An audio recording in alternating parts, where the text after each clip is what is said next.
Jalen Albright.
Now then, the center fielder, number 15, Mason Lloyd.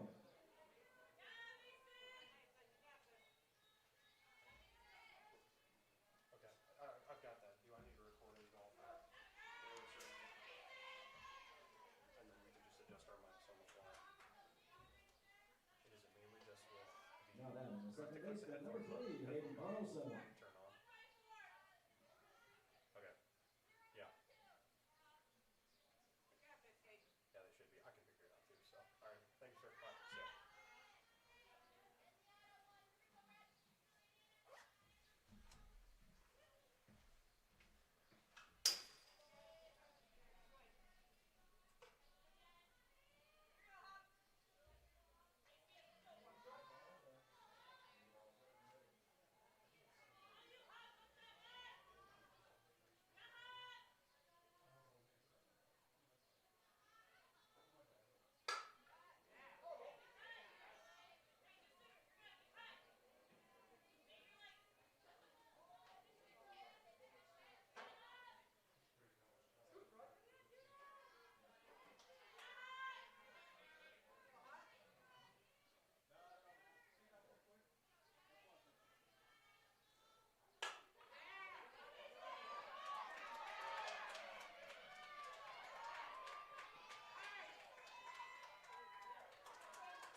Now then, the third baseman, number 44, Ben Roosh.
No Raider errors and 2 runners left on base.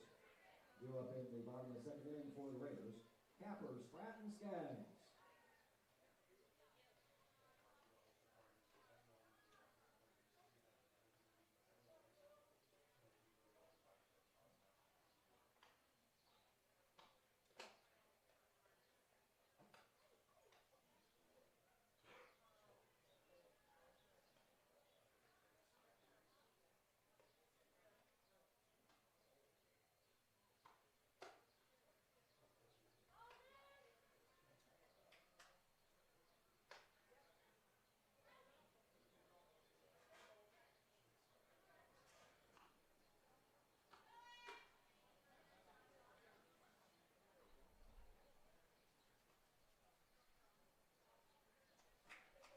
Leading off the bottom of the second inning for the Raiders, the first baseman, number 4, McKenna Capper.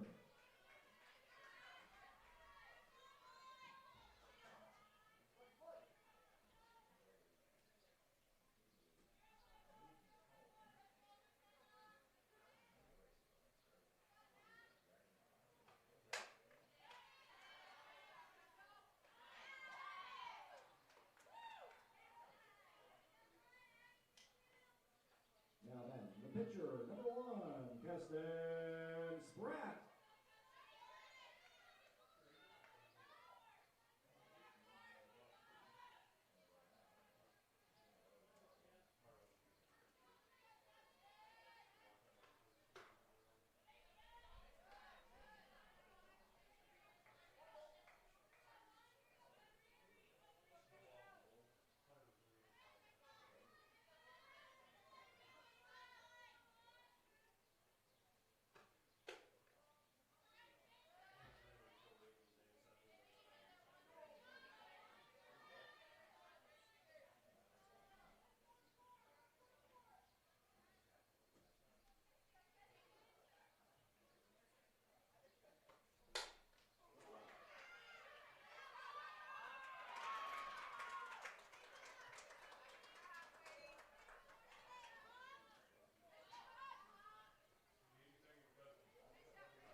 bottom of the second inning, scored no runs on one hit, no Anamosa errors, and one Raider was left on base.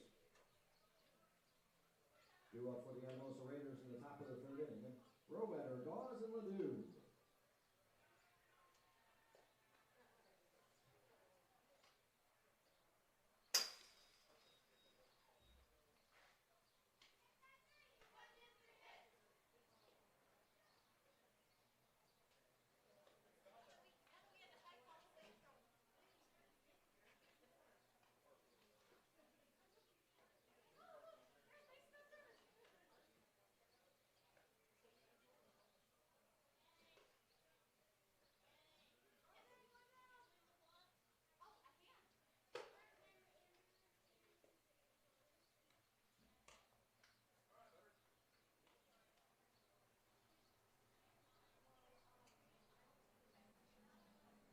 Leading off the top of the third inning for Anamosa, right fielder, number 24, Olivia Rowetter.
Now batting the first baseman, number 10, Audrey Dawes.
14, Leah Lloyd.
Now batting the catcher, number 11, Jalen Miles.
For the Anamosa Raiders in the top of the third inning, scored no runs on one hit.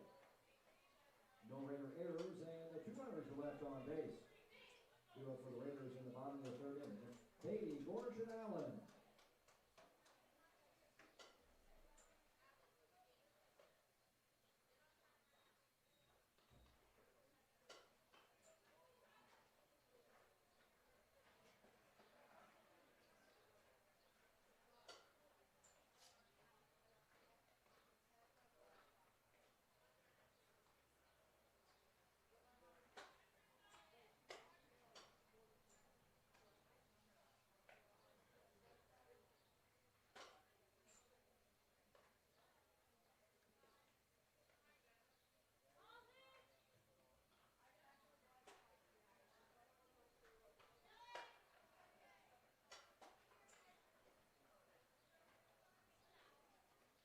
Hitting off the bottom of the third inning for the Raiders, the right fielder, number 7, Abby Beatty.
the center fielder, number 20, Manny Gorsh.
Now batting the shortstop, number 15, Kylie Allen.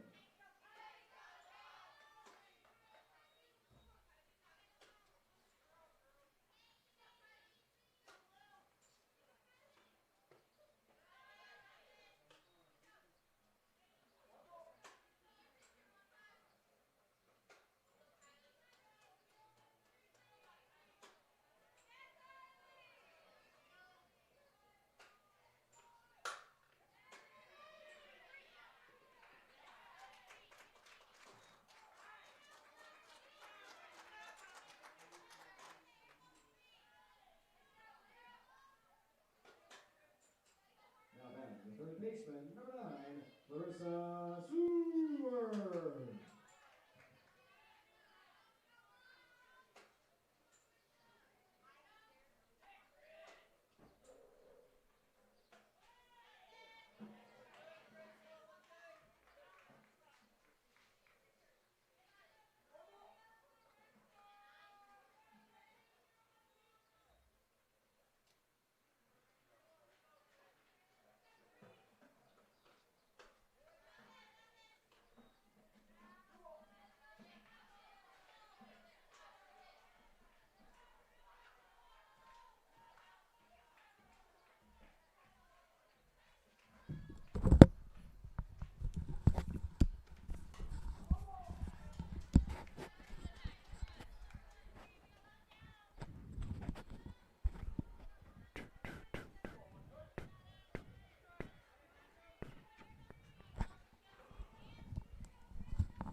Now batting the catcher, number 16, Lily Ness.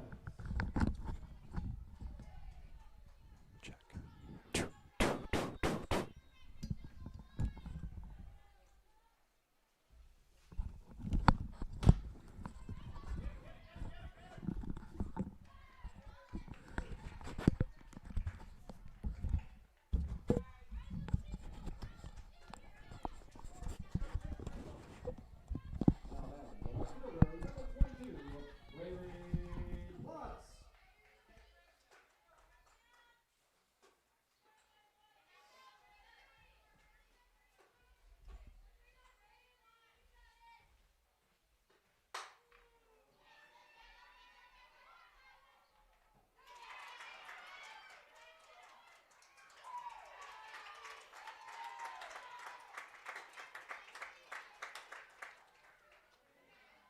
Now batting the first baseman, number 4, McKenna Kemper.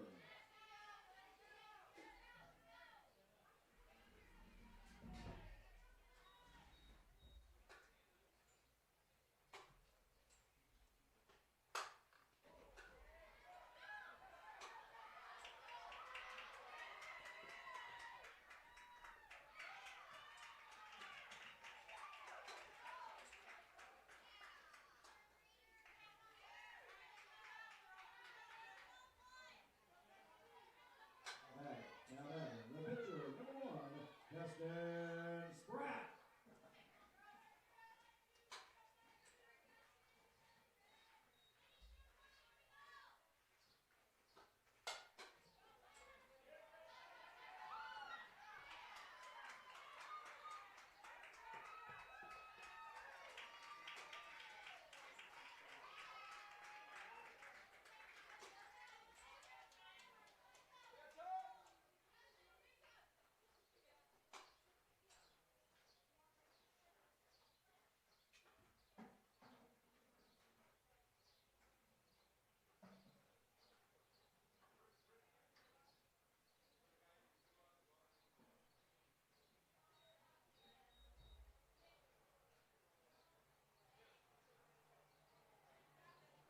Now batting, the designated player, number 10, Jordan Skies.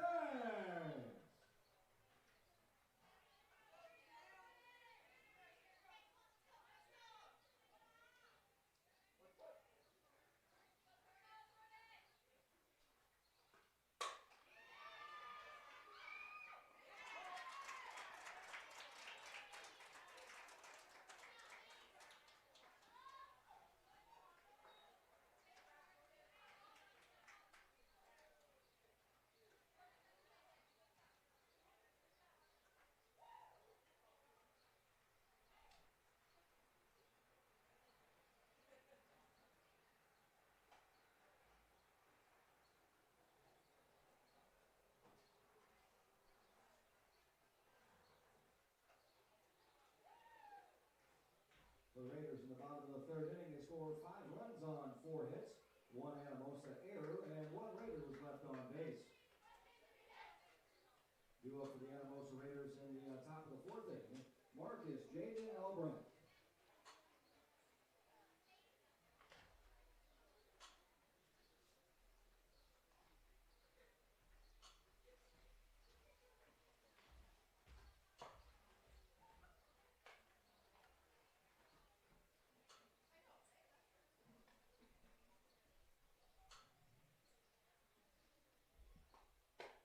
Defensive substitutions for the Raiders in the top of the fourth inning. Moving from pitcher to second base is Keston Spratt. Moving from second base, now pitching, number 13, Caleb Becker.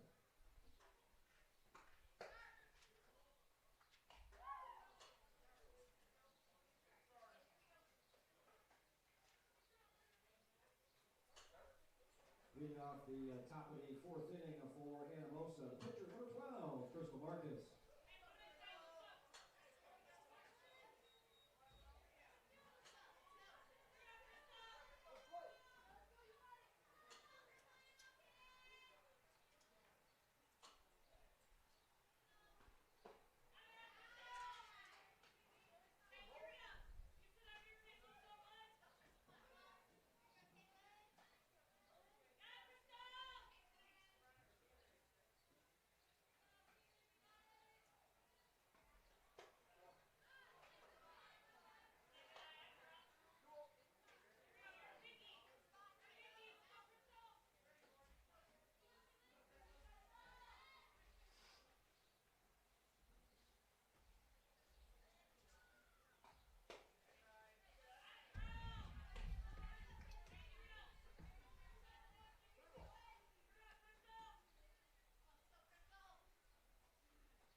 Now batting, the left fielder, number 7, Ariana Jaden.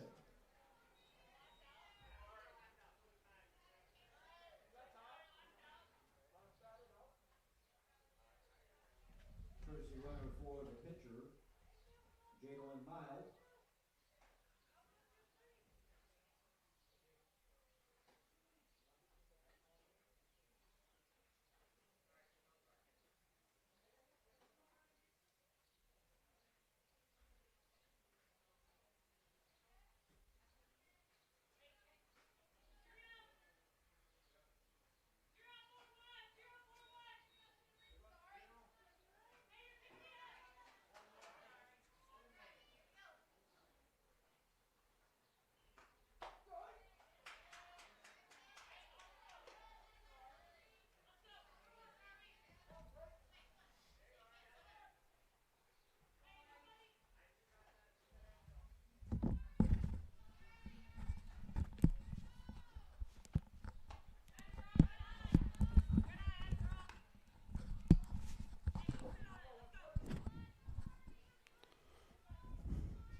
Testing one, testing one.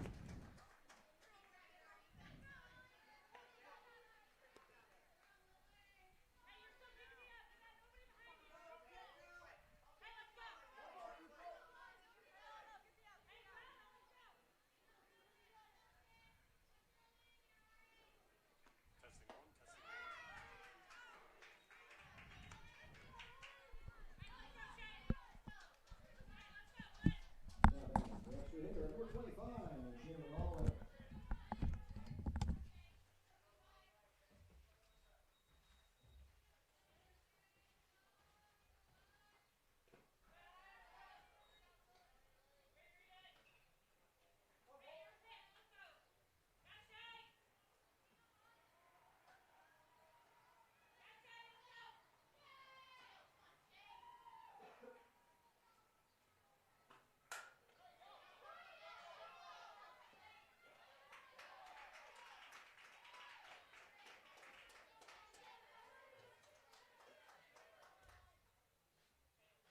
Now batting the center fielder, number 15, Mason Lloyd.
For the Anamosa Raiders in the top of the fourth inning, they scored no runs on no hits, no Raider errors, and one runner was left on base. Do it for the Raiders in the bottom of the fourth inning, Becker, Beatty, and Gorsh.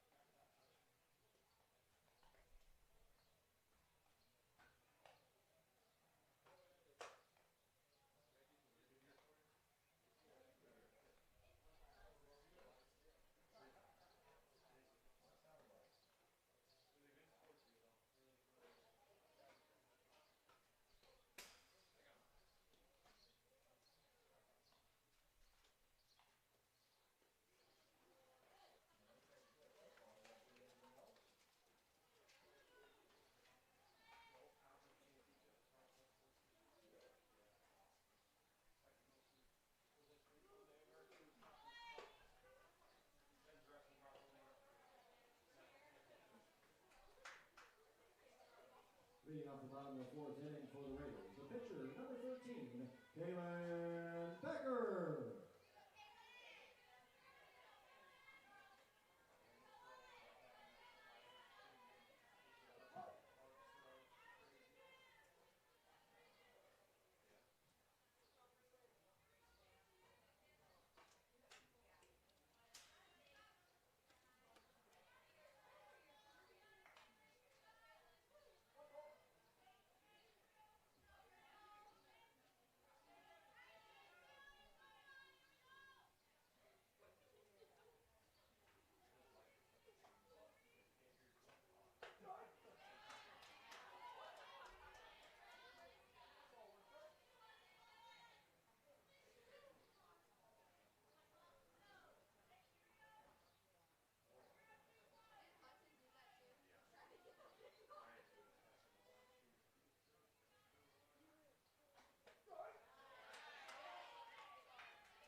fielder, number 7, Abby Beatty.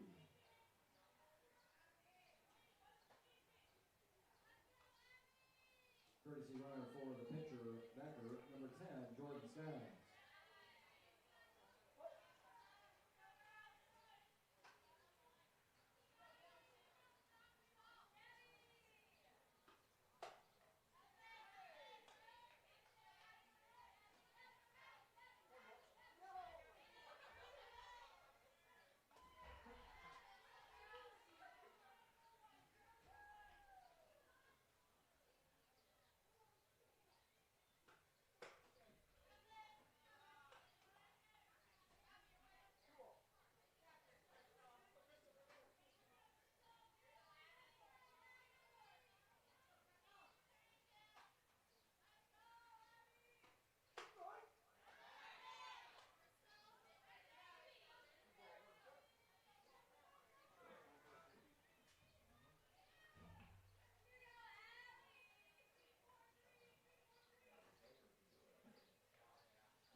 Now batting, the center fielder, number 20, Matty Gorsh.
Now batting, the shortstop, number 15, Kylie Allen.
Now batting, the third baseman, number 9, Clarissa Seward.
of the fourth inning, score 1 run on 2 hits. No Anamosa errors, and 1 Raider was left on base. Due up for the Anamosa Raiders in the top of the fifth inning, Carlson, Roosh, and Roweather.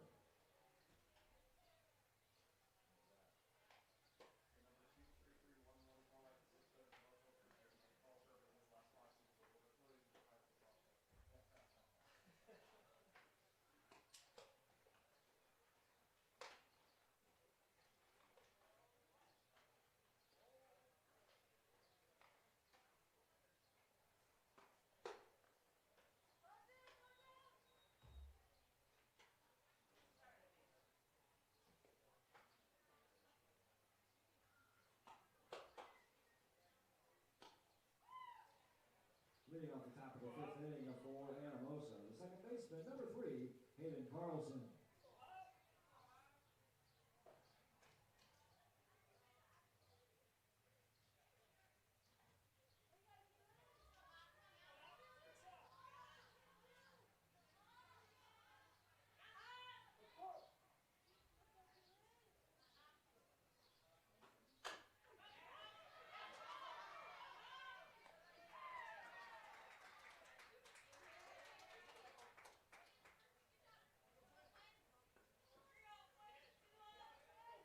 Now batting the third baseman, number 44, Quinn Roosh.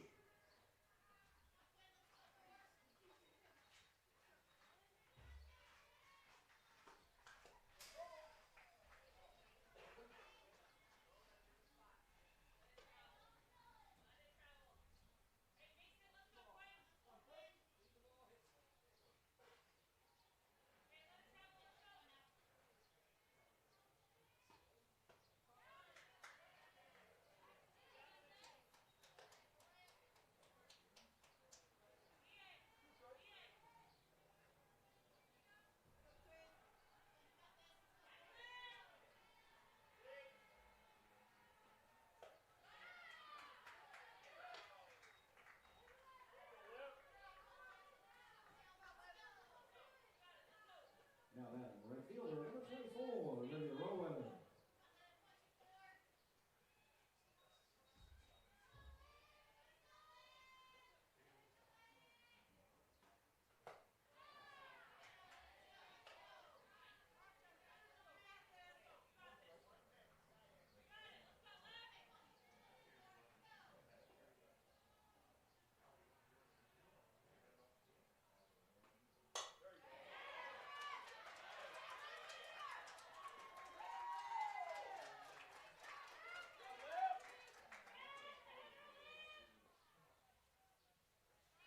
Now batting the first baseman, number 10, Audrey Dong.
Anamosa in the top of the fifth inning, scoring no runs on 1 hit, no Raider errors, and 1 runner was left on base.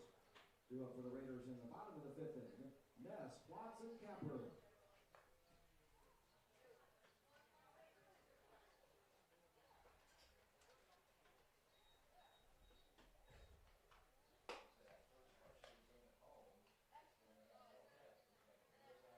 Really? I know. How many games do you even be able to do? June 17th is the first one I think I call. Or you, I don't know. King just said, I don't know. Shapansky, who needs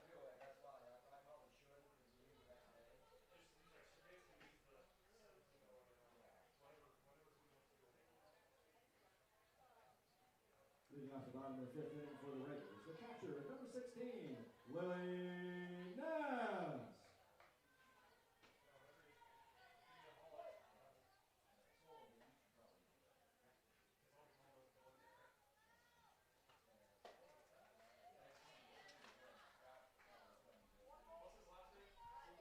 Secret, yep. Gotcha.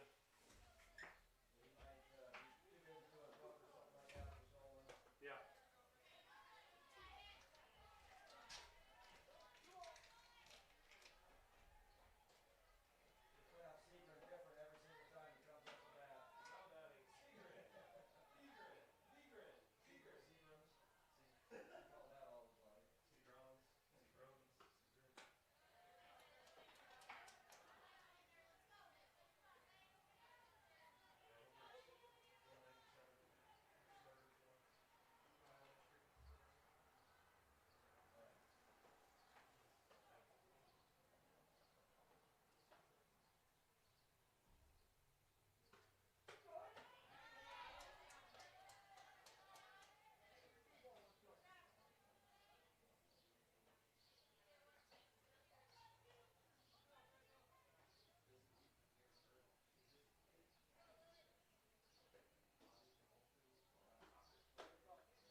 Now batting, the left fielder, number 22, Braley Platts.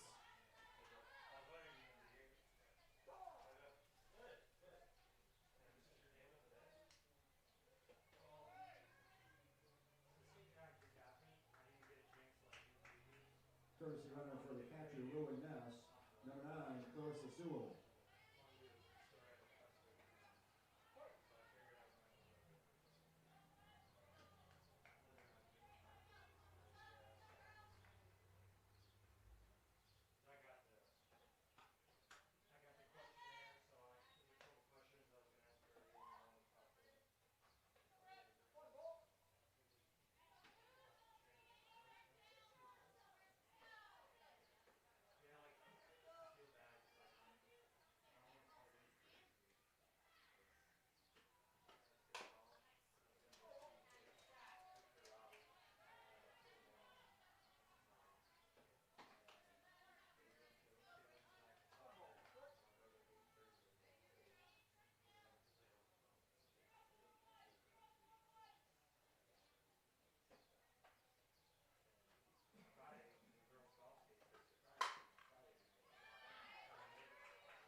Now batting, the first baseman, number 4, McKenna Camper.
Now batting, the second baseman, number 1, Keston Spratt.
The Raiders in the bottom of the fifth inning, they scored no runs on one hit. No Anamosa Raiders, and 2 Raiders were left on base. Due up for the Anamosa Raiders in the top of the sixth inning, Ledoux, Lloyd, and Miles.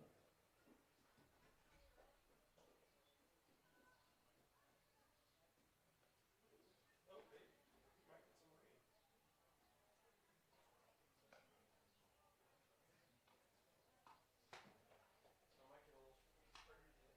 I might get a little sprayed today.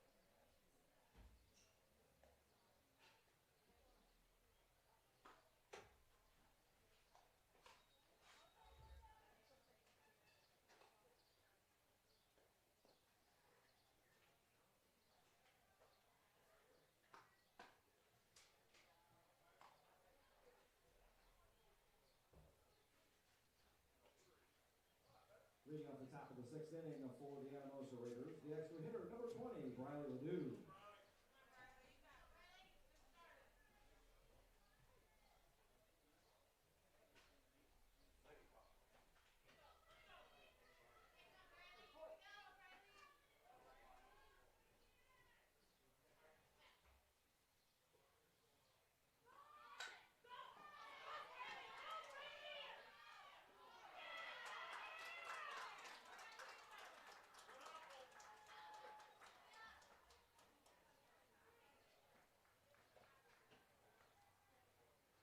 Might be hot.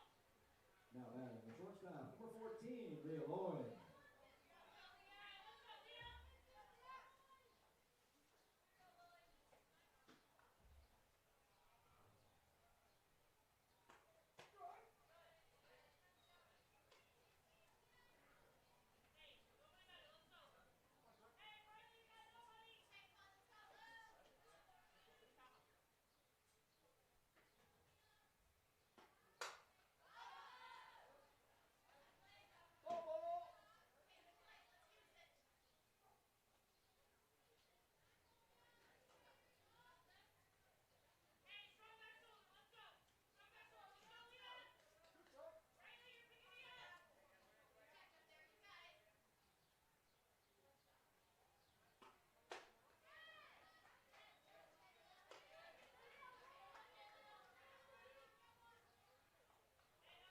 Now batting the catcher, number 11, Jalen Miles.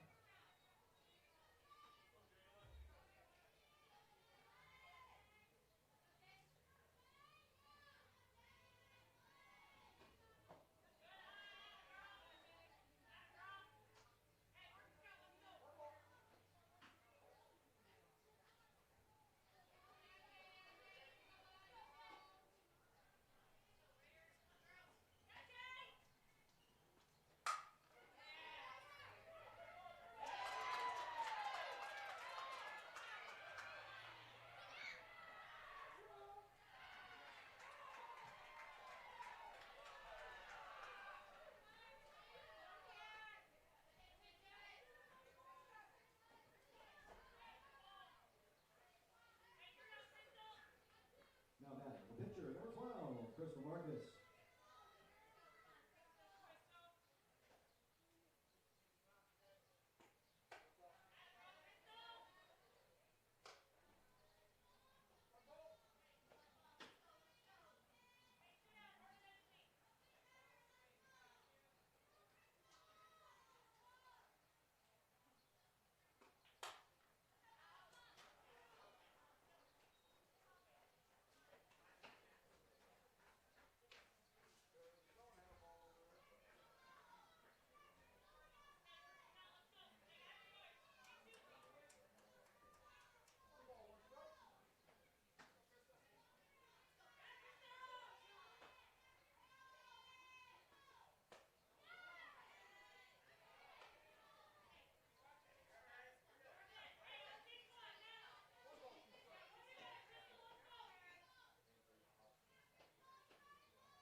courtesy runner for the pitcher, Crystal Marcus. Number 20, Briley Ledoux. Now batting the left fielder, number 7, Ariana Jaden.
Anamosa in the top of the 6th inning. They scored no runs on 3 hits, no Raider errors, and 2 runners were left on base. Do it for the Raiders in the bottom of the 6th inning. Becker, Beatty, and Gorsh.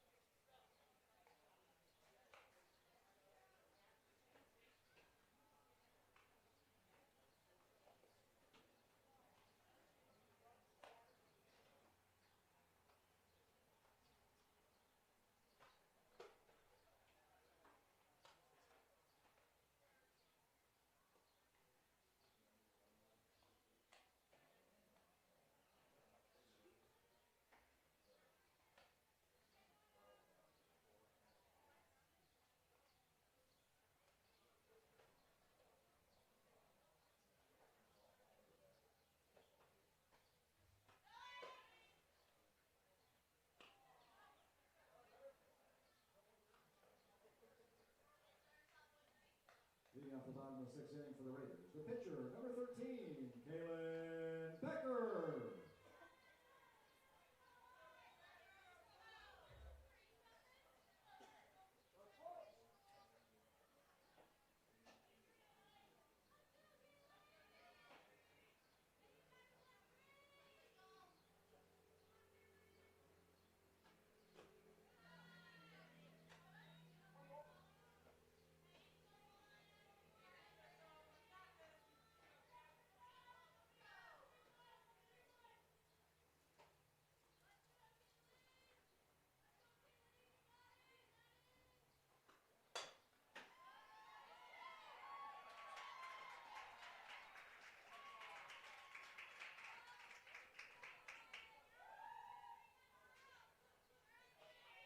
Now batting the right fielder, number 7, Abby Beatty.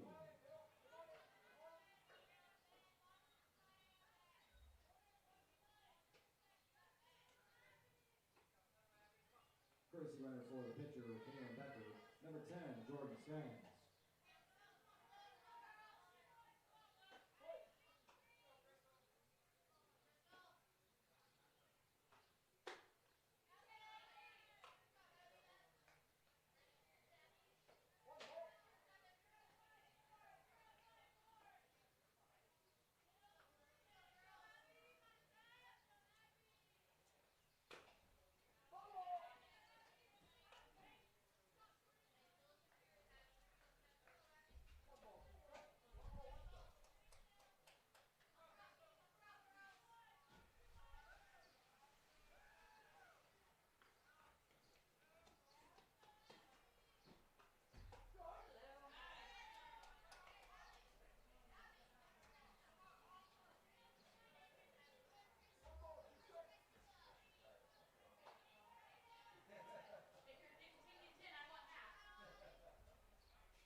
Now batting the center fielder, number 20, Maddie Gorsh.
third baseman, number 9, Clarissa Seward.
And that's the ball game. Your final score for the JV game of our JV varsity doubleheader.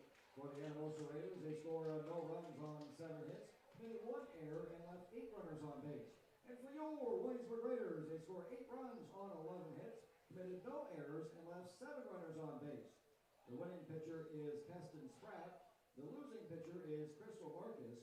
And the save goes to Kaylin Becker. There will now be about a 20-minute break between games.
I wonder. I saw Lender posted that, but I wasn't sure if it was just Yeah, all anything with a ball. yeah, I'm gonna use some of his information because he had a really, really good article. Oh, good. On the girls. Oh, good.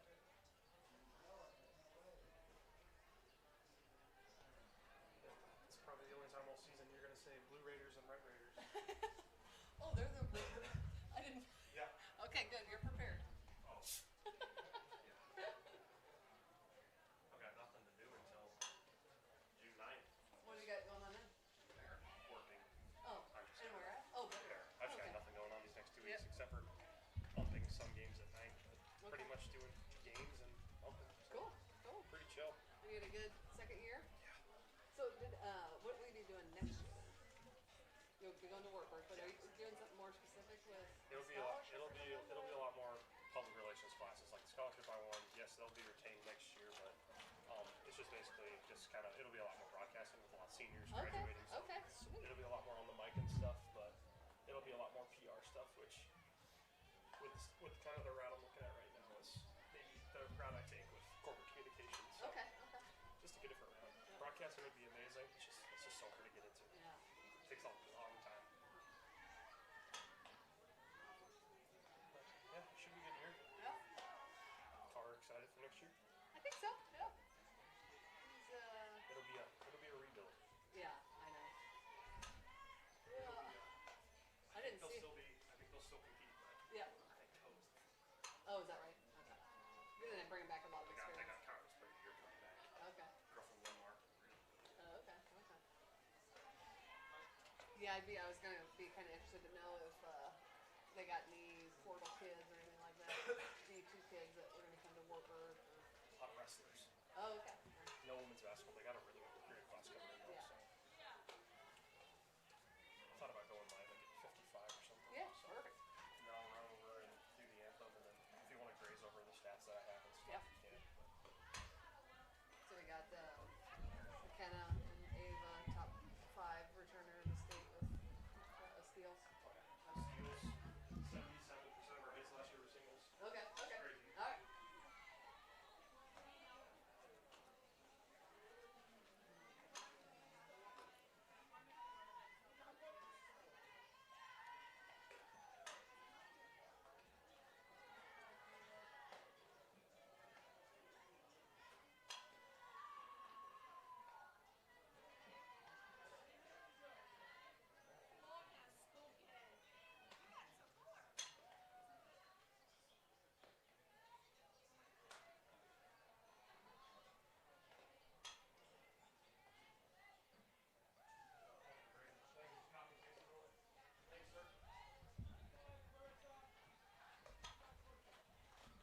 What's the starting line? Just send it to 31@gmail.com. Thank you. James, what are we watching today? We watch a lot of Legos, A lot of Legos. a lot of wrestling. Hey. Oh, What kind of wrestling? WWE. James, look.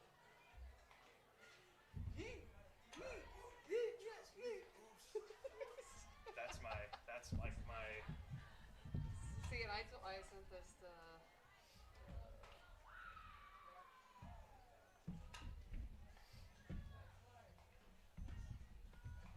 This needs to be one of the girls' walk-up songs. Let's see if I can.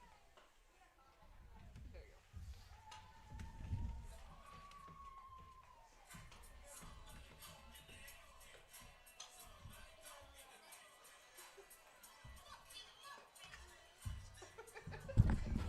James, what guy is this? Mark Henry. Oh my god.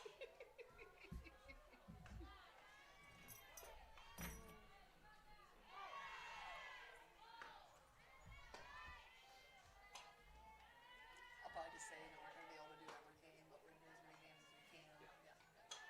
Can you send me all so you're home again? Okay. The thing is, once Shukansky leaves, I gotta do baseball. Yeah. Because he Right. leaves on the 17th. Is he going to? Sure. Yeah.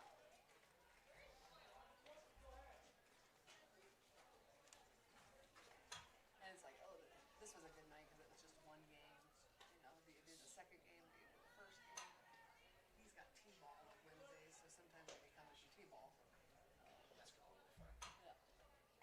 if you had to do a couple on your own too. Plus, Peyton Driscoll might want to help you out, like the alumni or something. Oh, yeah, sure.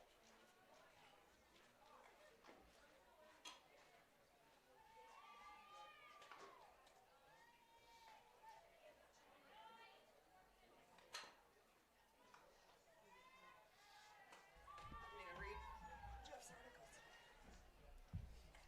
Might be up for free clicks.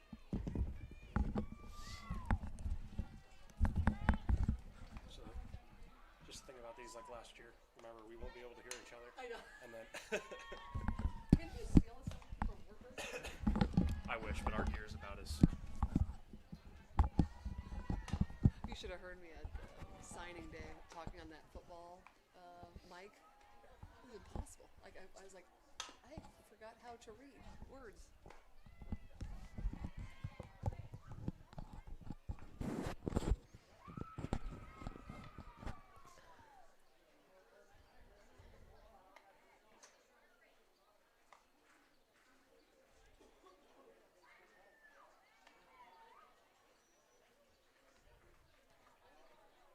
Daily plots, pitcher.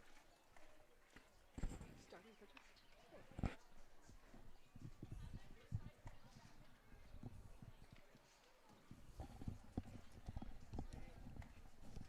Jersey's been maybe dealing with a little. She's batting. Okay. Well, she'll pitch on Thursday in a doubleheader, I guess.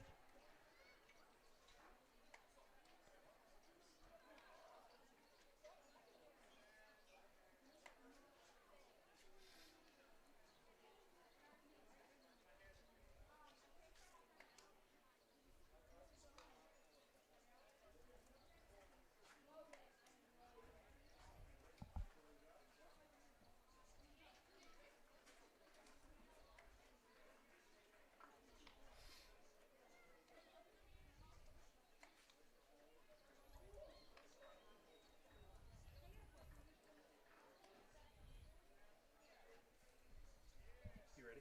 Yep. I'll put in their starting lineup later. So.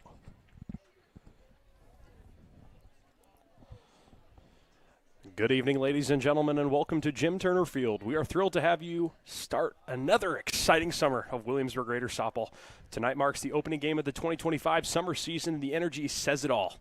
Softball is back, and I'm here with the one and only. You know, I gave the whole rundown last year. Might as well give it again this year. Thrilled to be alongside my partner, Steph Daisy Knight. Steph, 4-time women's basketball state tournament MVP, 3-time Iowa High School State women's basketball champion. Went to Washington High School from 1999 to 2001. Inducted in the Iowa Girls High School Athletic Union Basketball Hall of Fame in 2007. At one time, she was the state's tournament all-time leading scoring, rebounding, assists, and steals. So many more accolades when you went on to the Badgers. Steph, how you doing tonight? Good, good. And all of that has nothing to do with softball. So I just love softball. I just got to give you an introduction. I appreciate that. Got to give you an introduction. Thank you. No, it's good to be. Feels just like a few months ago that we were here. To be honest with you, and I wanted to make sure we got to do this game to start the season off. We're hoping to be on the air every single home game, of course. But man, that was just so much fun towards the end of last summer when we finally came together and started. As the girls made their run to the state tournament and ultimately the state championship. Yeah, looking back at my notes, it was like that Sheraton game was that last home game that we did, that sub-state game right before. Lady Raiders marched their way on to state and won a back-to-back state titles. Just looking at over at the Cedar Rapids Gazette this morning, Jeff Linder had a perfect way of putting it. He says the number 23311, more like the zip code of Norfolk, Virginia. Yeah. And it represents the last 5 seasons of the Williamsburg High School softball team. Class 3A runners-up in 2020, then finished third in both 2021 and 2022. And also then those next 2 years winning the back-to-back state titles and looking to three-peat this year. Capped a 33-12 season with a 12-9 win over Davenport Assumption in the 3A title game last season.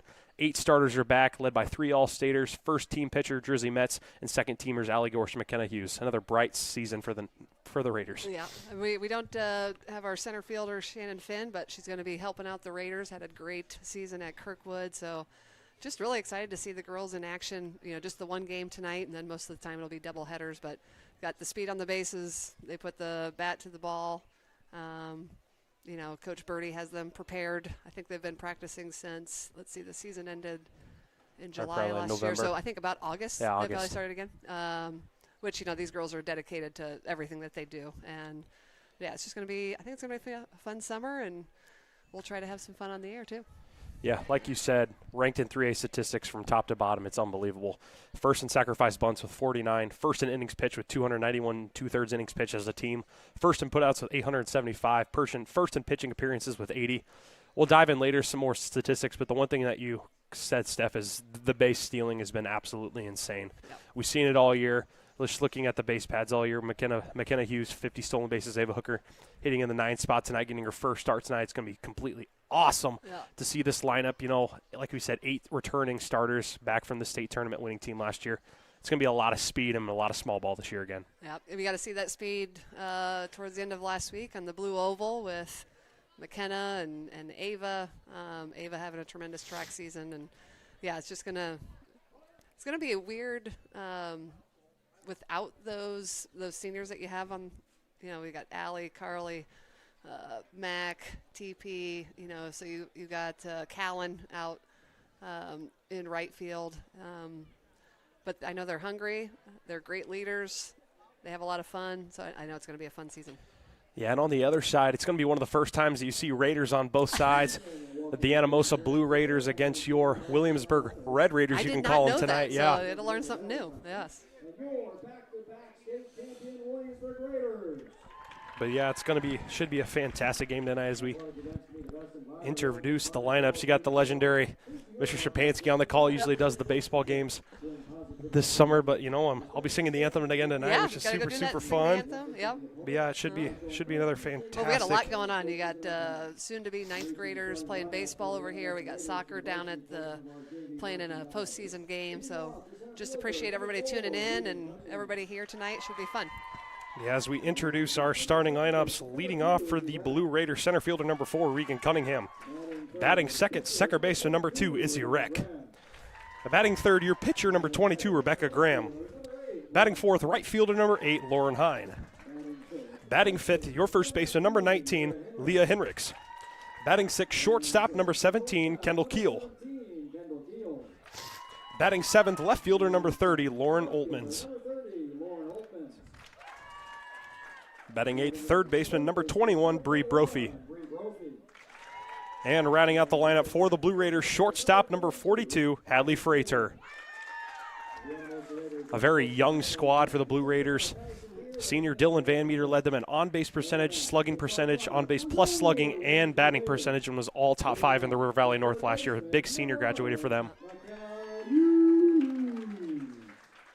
And now for your Williamsburg Raiders, leading off for the Raiders, third baseman number 11, McKenna Hughes. Batting second, Steph knows her real well, shortstop number 3, Carly Rich. Batting third, first baseman number 8, Taylor Pitlick. Batting fourth, left fielder number 6, Allie Gorsh. The 1 through 4 for the Raiders, led by senior leadership this year. 4 leaders that have been on this team consecutively. Batting fifth for the Raiders, second baseman number 2, Taylor Sanchez. Batting sixth for the Raiders, detonated player number 17, Jersey Mets. And pitching for the Raiders tonight against the Blue Raiders, Bailey Plotz.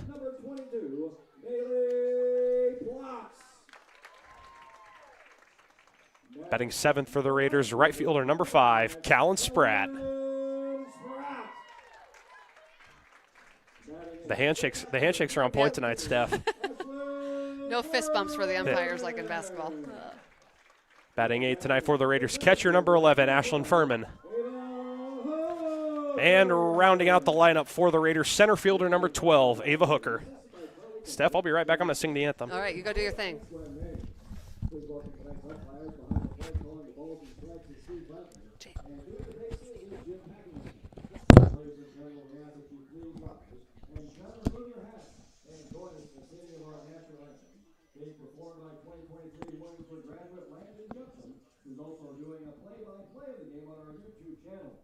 Ladies and gentlemen, from America, the Star-Spangled Banner.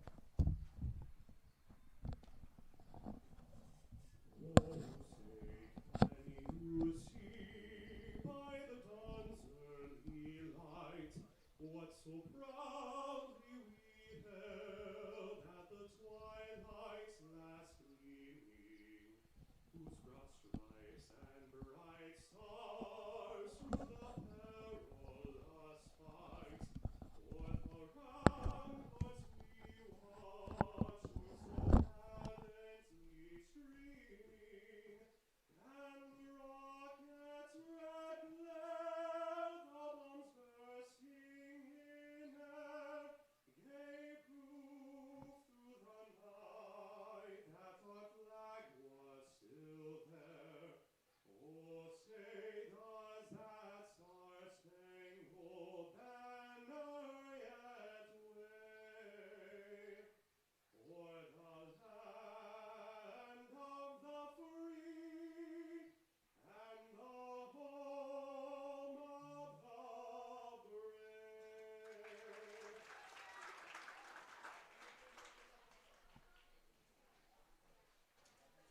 When it's play ball.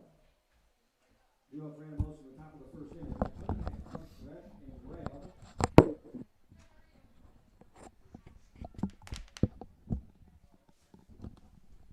Defensively for the Raiders, in the outfield, left to right.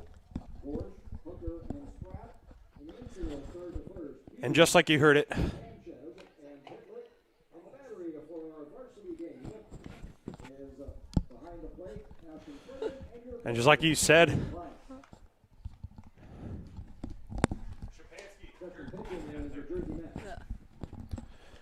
as we get a clarification here, just looking at our lineups here, like you heard Mr. Shapansky say it best, let's play ball. Yeah.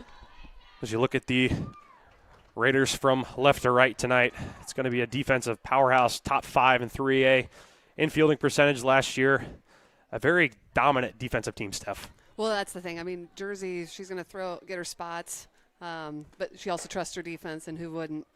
With the infield defense that you have, they have strong arms, quick to the ball, and then they cover so much ground in the outfield. Yeah, looking at the Gazette and the Iowa High School Girls Athletic Union released today. Class 3A Williamsburg coming into the preseason, coming into the first game of the year, ranked number 1 in the state in Class 3A. Davenport Assumption, the runner-up, ranked 2nd. Dubuque Wahlert in 3rd, and rounding out it from the Wamak East, the Mount Vernon Mustangs. So a very competitive 3 in the top 10. We're recording 3 in the top 6 for ranked teams this year. And a quick ball hit there by Cunningham, and we'll get a ball over her head. And that's an early base runner for the Blue Raiders. Nice chopper, slapper right down towards Hughes, and ball just sailed her a little bit. Yeah, made a great play, made the defensive play, just went a little bit too high for TP at first base there. Maybe a little first game jitters. Oh yeah, Yep. It's always easing into the game.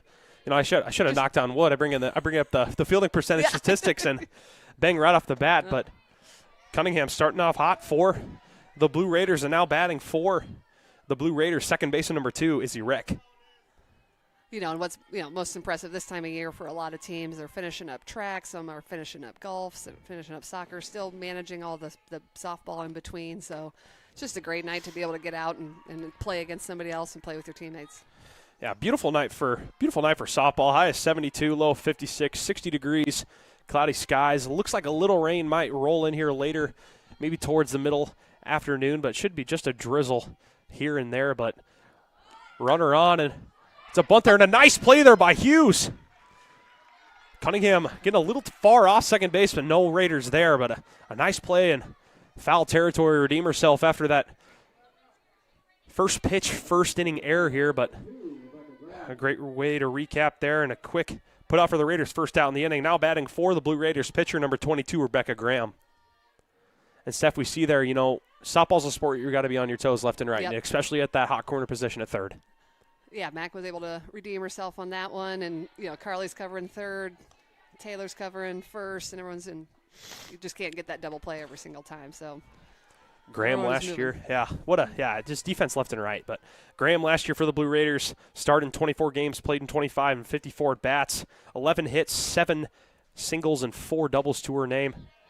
We have ball upstairs, 2-0. The count so far to Graham here behind the plate, calling the balls and strikes is Steve Wagner, doing the bases is Jim Packingham. And without these umpires, softball and baseball in the state of Iowa would not be played. We've seen a lot of shortages throughout the years, but thank you to the umpires in both the Girls Athletic Union and the Iowa High School Boys Athletic Association just for continuous support. Umpires are needed left and right. Yeah, umpires, referees, and they spend a lot of evenings out here, a lot of travel time, and certainly appreciate all their efforts because, we couldn't do it without them. 2-1 count. Delivery for Mets. That'll be a foul ball towards the Raider dugout. That'll go foul towards Spratt in right field. 2-2 count here, 1 out in the top of the first here. Mets in the circle for the Raiders. Mets a junior, going to be senior next year. Mets left and right statistics-wise throughout the state of Iowa, especially in the class of 3A. 178 and 2/3 innings pitched, second in Class 3A, and a foul ball down the third baseline towards head coach for the Blue Raiders.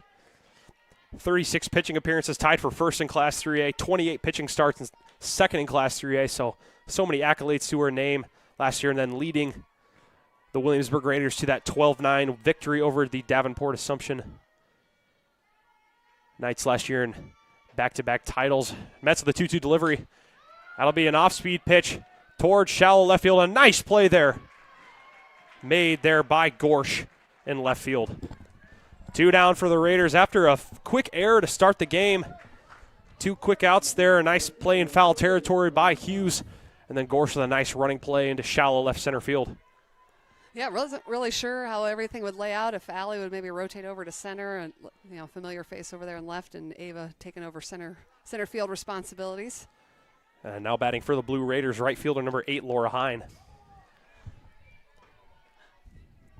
Get a foul ball there. And to start off the at-bat here. 0-1 count here. Start things off. They got the pitching statistics for Jersey Mets last year. 36 games played, 28 games started, 24-6 record last year. 178 and 2/3 innings pitched to her name, 113 strikeouts, and a 2.82 ERA. Sub-3 ERA is fantastic here with a very competitive field in 3A. 0-2 delivery for Mets in the circle. That'll be a foul ball right back towards the backstop. 2 foul balls to Hines so far here, and, it's a battling atmosphere. And, one thing that Coach Birdie does so well, Steph, is stack the schedule for this team to prepare them for the postseason. Yeah, I know Anamosa came in, didn't have the most wins. It's not your normal tip-off night for the Raiders, which just glad to get a good game in. And, both teams are excited just to get going on the season, and hopefully we can just have a competitive game but still come out on top. Amen. And that'll retire the side. Mets with a 2-out strikeout to retire Hine. For the Blue Raiders in the top of the first, they score 0 runs on no hits, 1 error, and 1 Raider left on base. Due up for the Raiders in the bottom of the first, Hughes, Rich, and Pitlick. Steph, I'm just so excited to be back. It was a very festive year. Tell me about your sophomore year. Oh, man, it was crazy. Wartburg won, I think it was 12 conference titles in the American Rivers Conference, which was fantastic. Men's wrestling brought back a national title, and we'll see Masa Mendine, the Wartburg wrestler, the 197-pounder, go wrestle at Iowa next year, taking over Stephen Buchanan, which will be really cool. Yeah, it was really fun. Broadcasted a lot. Did a lot of stuff on the radio. Did a whole bunch of stuff. It was a fantastic year. Stayed busy with a lot of different things. Yeah, I could tell from talking to your folks and just seeing things on social media. You're kind of like Mr. Campus, right? You do a little bit of everything between choir. You got the broadcasting. You didn't even broadcast one of our basketball games this year. Oh, I know. I did one boys game when I was back. One boys game when I was back, and I did not do any of the women's games. I did watch Wartburg alum Paul Yeager announcing his pink jacket though on YouTube, so it was quite great seeing that. But it was a great run from you guys this year. So fun. Yeah, we talked about you guys special. bringing a lot of experience back, and even looking at next year's squad, you're going to have some young players who could really step up. Yeah.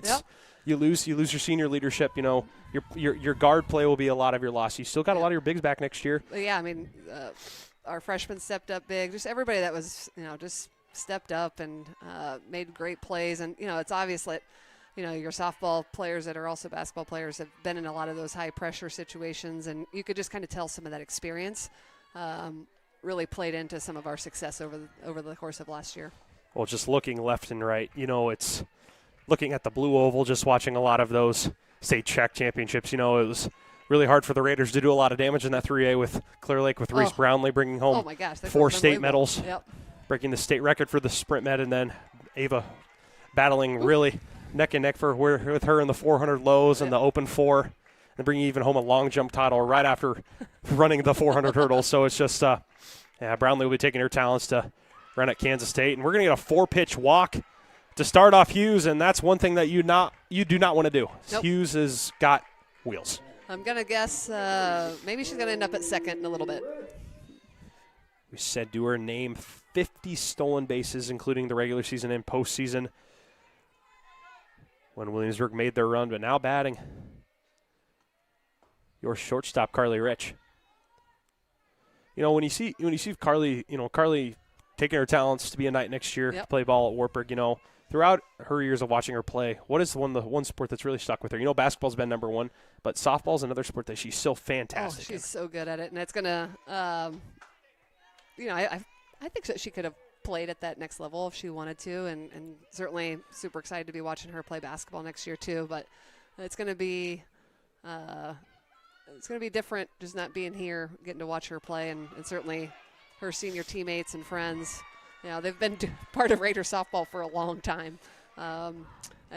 She's put the work in along with McKenna and Callan and TP, certainly Allie. You got just great senior leadership here with these young ladies.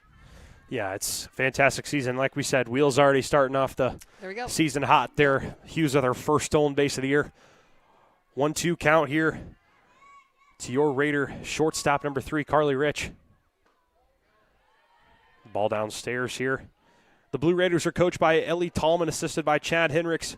And 4-year Williamsburg Raiders softball team, they're coached by head coach Adam Birdie, assisted by Carly Campbell, Shannon Finn, Gwen Mays, and Jacob Hollab.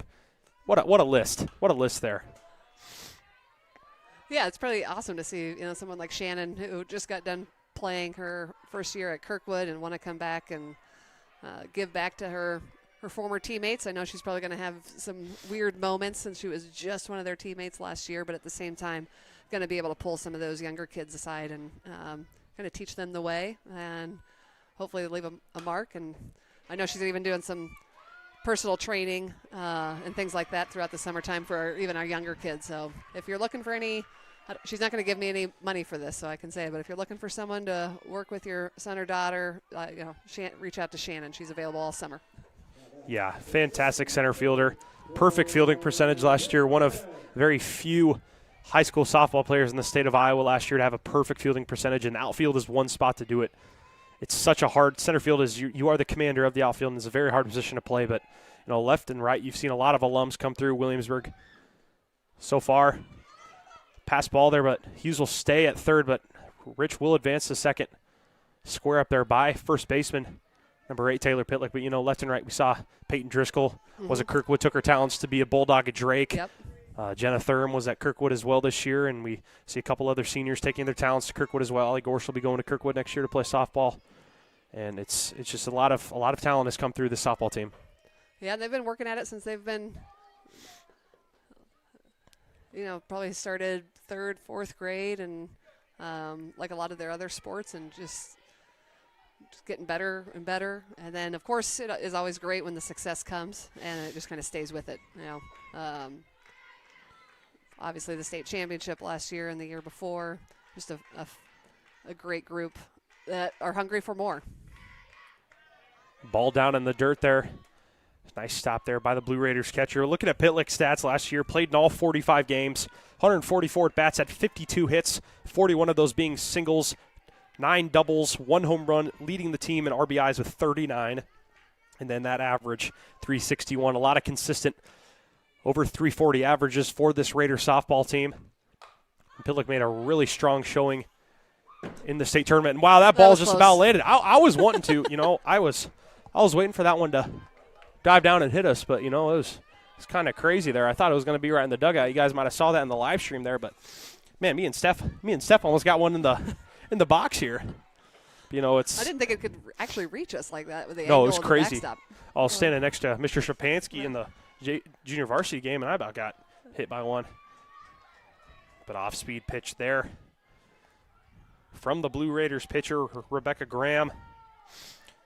Graham on the season, even last year, was one of their main starters when it came to the duties on the mound. 21 games pitched, 16 games started, 7-10 overall record, 113 innings pitched, 181 hits given up, 76 strikeouts with a sub-5 ERA at 4.52. So experience back in the circle for both the Blue Raiders and the Raiders. I might as well just start calling them the Red Raiders here tonight. But, it's the small ball's been the big factor for the Raiders these last couple of years. Like we said, third in singles last year with 302, 77% of their hits last year. And then the one thing like we saw earlier in Pitlick's about a drive, and that'll get down, and that'll score Hughes. And that'll be safe. Yeah. A nice play there. Really a nice play by the Really first nice baseman play there. to knock that down, and just kind of tough luck for her. Got that RBI in with McKenna. McKenna again talking to Allie. Just kind of teamwork all around there. Leah Hendricks with a fantastic play over there at first base. That was just a laser. I wish we had an exit velo radar on that one because that ball was shot right at the first baseman. But that'll score the Raiders, and that'll be ruled as an infield single. Really hard hit ball, and that'll be the Raiders' second hit of the game. Raiders now lead 1-0. It'll be a pass ball to square up bunt. Rich will get in there safely. Moving Pitlick to second here. Raiders now lead 2-0 early in the first. Here's 0 outs on the scoreboard here. Now batting for the Raiders, left fielder number 6, Allie Gorsh. No, we saw Gorsh. We had her up in the press box last year for some of the playoff runs with some very key hits. A home run that she drove out to left field that I still have pictured in my brain. And her dad was driving. Oh my gosh! Wasn't even here for it. Let's see if we get another. Ball driven out to center field towards Blue Raider center fielder Regan Cunningham. Cunningham will make the play to retire. Gorsh now batting for the Raiders. Second baseman number 2, Taylor Sanchez. And no Raider softball player had a better tournament last year than Taylor Sanchez.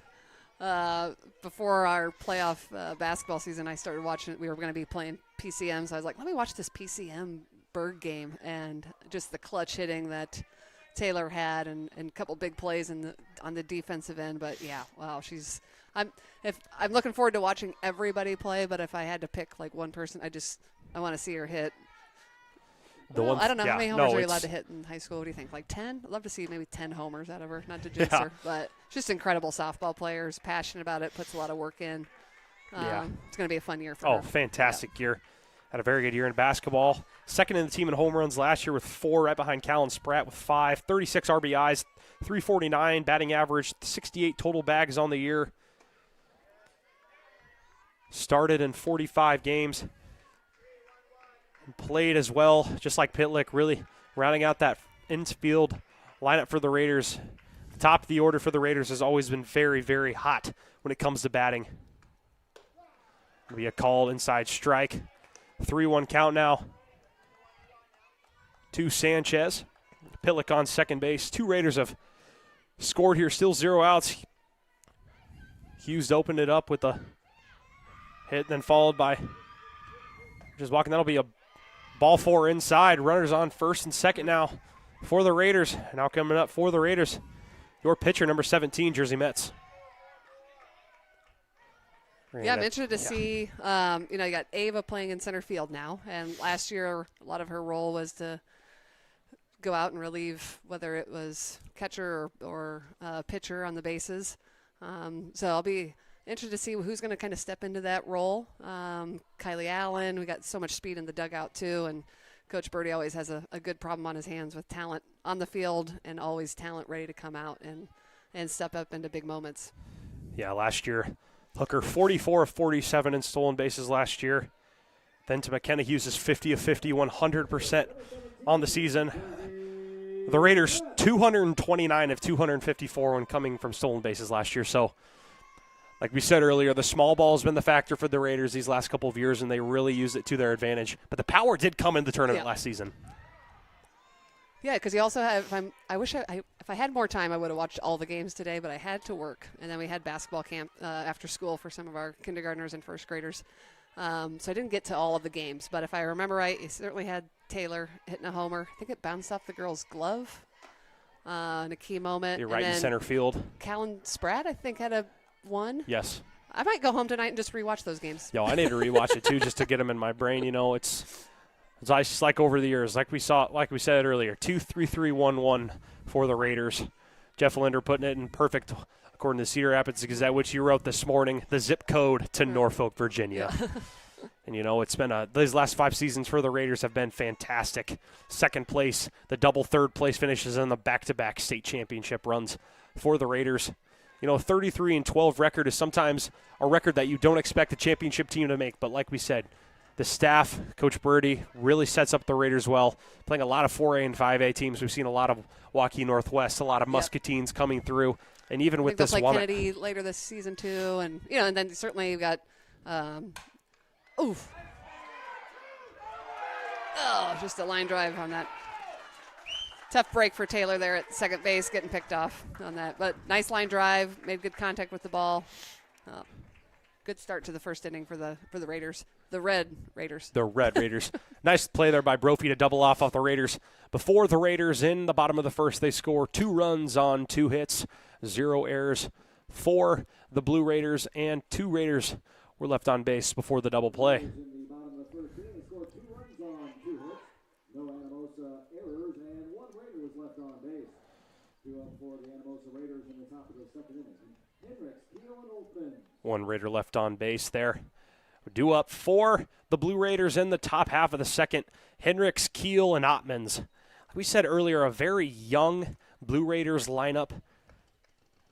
Senior last year for them, really led them in all statistics. Coming last year was a huge part of their lineup, with Dylan Van Meter leading them in so many categories. Slugging percentage, on-base slugging, batting average, all top 5 respected categories in the River Valley North when coming from statistics here. But as we look at their pitching, Rebecca Graham, 76 strikeouts, 4th in the conference last year, 113 innings pitched, 4th in the conference.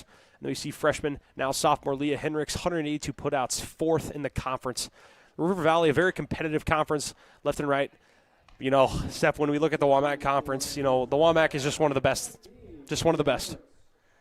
Yeah, they got great coaching. Again, kids that are just putting in the fall ball, time in the cages. They're certainly, and one of the great things that we talk about in Iowa is it is unique that you get to play in the summertime, but it also kind of awards you to get those things done and not to feel like you have to make too many decisions as far as what sports to play. You can focus on your track or your spring sport, whether that's soccer, golf, and get that opportunity to play in the summertime. So it's unique, but I'm glad that we get to do it this way. So amen.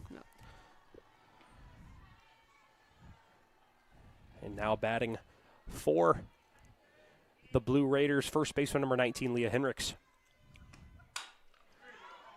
Hard hit ground ball towards Hughes, and Hughes will redeem herself with a nice play. They're at third base. The heel click in the outfield is one thing that we'll always see. Consecutive. Shane had been leading the way on that one all his last year. And now it's to the helms of Ava Hooker now in center Ava field can leading leading the tradition. One down here for the Raiders and a quick start to Metz's top of the second inning here.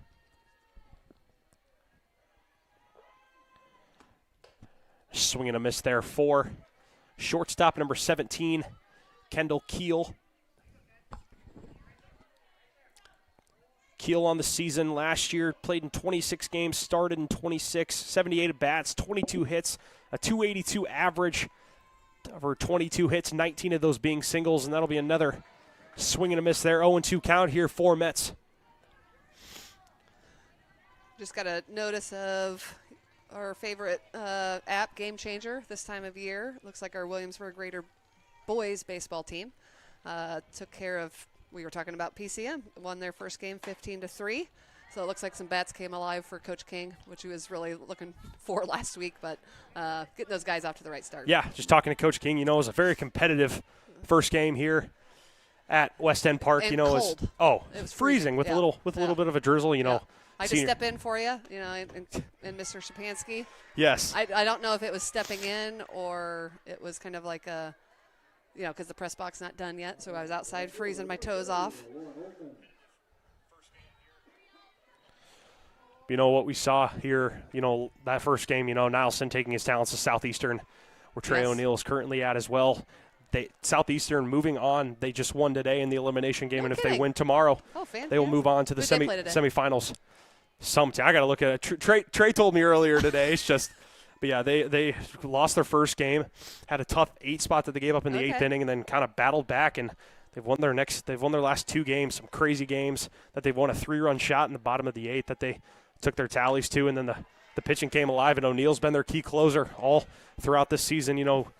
And he'll be going to Southern Indiana. I mean, oh my gosh, taking it to the Division I level. One of my classmates, you know, and he came alive. I'll never forget that West Marshall senior game when when it was him versus Owen Siegert, who now is a Jackrabbit. So 2 Division I pitchers going at it, and it's just crazy to see where he's taking his talents now. Well, I think when you I know he goes to Class 2, but you know the fact that Trey is was he a 4? I mean, 4-sport athlete, cross-country, basketball, cross-country, track, baseball. 4-sport. You know, now you can just focus in on that baseball. It's obvious that, you know, when you can put that extra work in and only focus on that, what you can really take your talents to. So super excited for what Trey's doing. Hey, man, that'll be a swing and a miss for another strikeout to Metz's name. For the Blue Raiders in the top half of the second, they score 0 runs on 0 hits, 0 Raider errors in the field, and 0 Blue Raiders left on base. Due up for the Raiders in the bottom half of the first, Spratt, Furman, and Hooker. You know, so in the bottom of the first, a quick line out there, and Metz is at bat there. You know, Raiders respond fast. You know, it's a 7-inning ball game, but the one thing that we did see change this year when it comes to a lot of the rules in softball, now at the varsity level, it is required to use a 10-run rule after 4 innings, so the home team is ahead by over 10 in 3.5 innings, the game will be over, and an 8-run rule after 5 or 6 innings, with 5.5 innings if the home team is leading by 8 or more runs. Oh, interesting. So a little bit of a change. Was it just a 1-inning difference? I'm trying to think if it was a 1-inning difference switch. I was trying to dig. I was trying to go to the girls' union rule book. I couldn't find. I was trying to remember because, you know, like with baseball, it's that same kind of focus with how it is, just making the game a lot quicker if the run rule is established. A lot of times, a lot of rules change at the national level. They change with NFHS. So I'd be interested to know if it was across the whole country kind of change or just an Iowa change. And now batting for the Raiders, senior outfielder number 5, Callan Spratt. Spratt in 103 at-bats had 30 hits, 19 of those being singles, 5 home runs, leading the teams with 18 RBI. A 291 average last summer for the Raiders. Ball upstairs there. Got some pop in that bat. Yeah. You know, I played a lot of slow pitch in May term, and you can tell which bats are dead and which bats are just absolutely can clobber the ball. And, you know, with a lot of these bats, you know, it just really differs between the brands, and we're going to get a call strike inside there. 2-0 lead for the Raiders, but, you know, a lot of those Louisville Slugger, the Atlas, the DeMarinis, a lot of those having a strong amount of pop. It looks like Spratt's using a DeMarini here. But, you know, it's personal preference when it comes to the bat usage. Nice pitch there, just a little bit outside, move the count to 2-2 here. But, you know, it just really honestly depends on what bat you're feeling because each bat's got a different feel. You know, some bats got the adjusted a grip that you can have with the movement of your hands. Some bats are just specialized for each. And now full count. Nice at bat here for Spratt here. Spratt last summer led the Raiders with 5 homers. Remember calling a couple of those last summer. 3-2 count here with the delivery. Foul off. Nice at bat here. You know, got to really think Graham and the circles really got to make a strong showing here. So it's, you know, a huge at bat here, 0 outs. Raiders put a 2-spot up there in the bottom half of the first. 3-2 count here. Foul ball in that last pitch here. Graham with the pitch.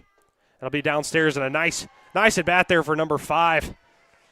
The 0-out walk, and now batting for the Raiders, catcher number 14, Ashlyn Furman. You know, Steph, we've seen it left and right. The Raiders have always made the at-bats so hard for the pitcher in the circle. I was just thinking they're like aggressively patient. They don't necessarily look to walk, but then they make the right reads. They don't reach too much if it's outside the zone, but they want to hit the ball. They're not looking to walk.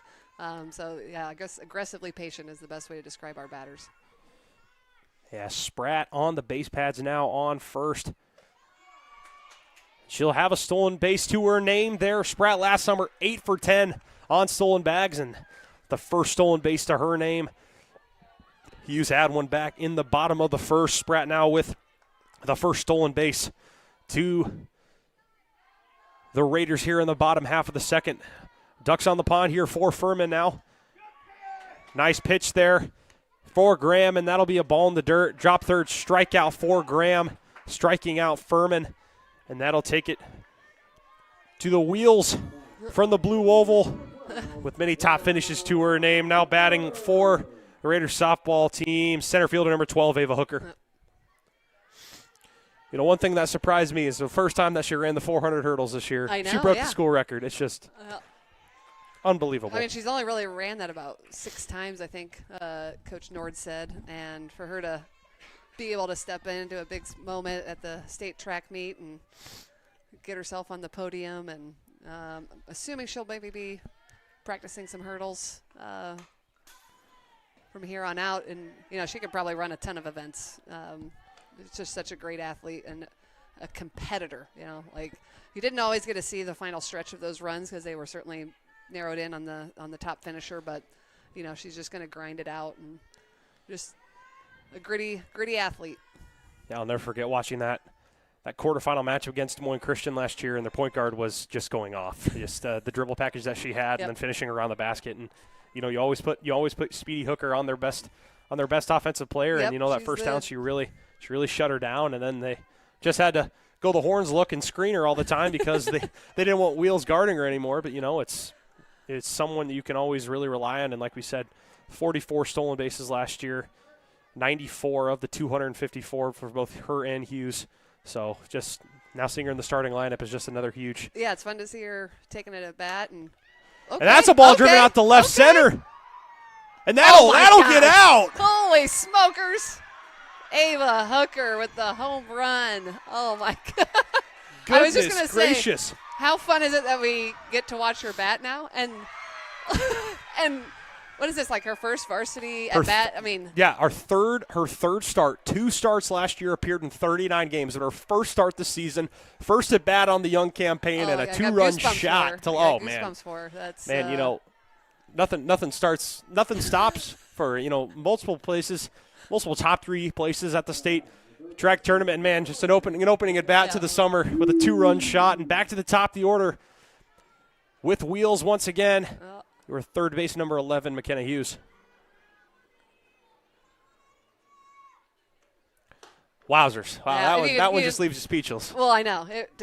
You know, because for those that don't know, you know, Ava the last 2 seasons has been a impactful player for Raider softball because of what she can do on the bases. And she's one of those just selfless she's just a selfless teammate. And she goes out there and is willing to do whatever it takes, and this is the year that she kind of gets to step into center field, and first at bat, bomb. Moonshot. Yeah. Moonshot. Ball outside there for Graham. Good old hitter's count of 2-1 now. Through an inning and a third for the Raiders. 4 runs on 3 hits. 1 error in the field. That error coming in the first inning. The first official pitch and play of the game. But the Raiders defense captivated with many strikeouts from Metz in the circle, and then the Raiders defense coming through with some putouts, both in the outfield by Gorsh. And then Hughes redeeming herself with that foul snag that she had, diving into the ground, and then a nice play from third to first. Pitlick in a drive right towards the third baseman. And a fantastic play there by number 21, Bree Brophy. Great glove there by third. Nope. That's the hot corner for a reason. Well, yeah, and then she had to make the quick exchange out of her glove to get Mac at first. And yeah, fantastic play there by Brophy. And I'll bring up second in the order for the Raiders, shortstop number 3, Carly Rich.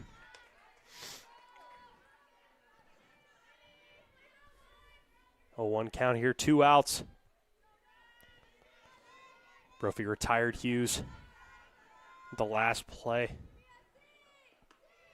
It'll be a ball driven towards right field, and that'll go right onto the baseball field. So we'll get a time over there on the 8th grade baseball game. The Raiders playing the Spartans over there at West End Park. And, it's about every single category you can think of. That every sport is happening today. I know. Every sport. Yeah, you got baseball out of town at Prairie City Monroe. Girls here, boys on at Bob Murphy.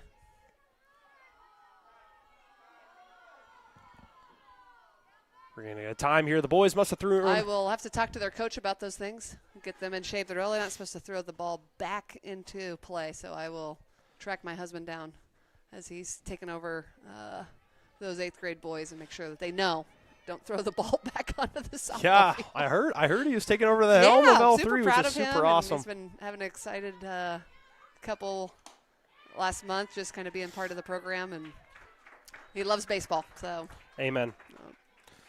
Some people may say, yeah, it's slow. Yeah, it's slow. Boo-hoo. It is. But baseball's it's my favorite sport. Is it really? Oh, okay. yeah. Okay. I could sit at Kauffman Stadium and watch Bobby Witt and Vinny Pasquantino throw from shortstop to first base all day. It's the Kansas City Royals. The Iowa baseball team had a great stretch this season. Finished 2-10-1 though. Hellerball was really, really looking good, but just not a strong start. And then Big Ten tournament, they had a opening round victory against the Scarlet Knights, but just couldn't get it done against UCLA.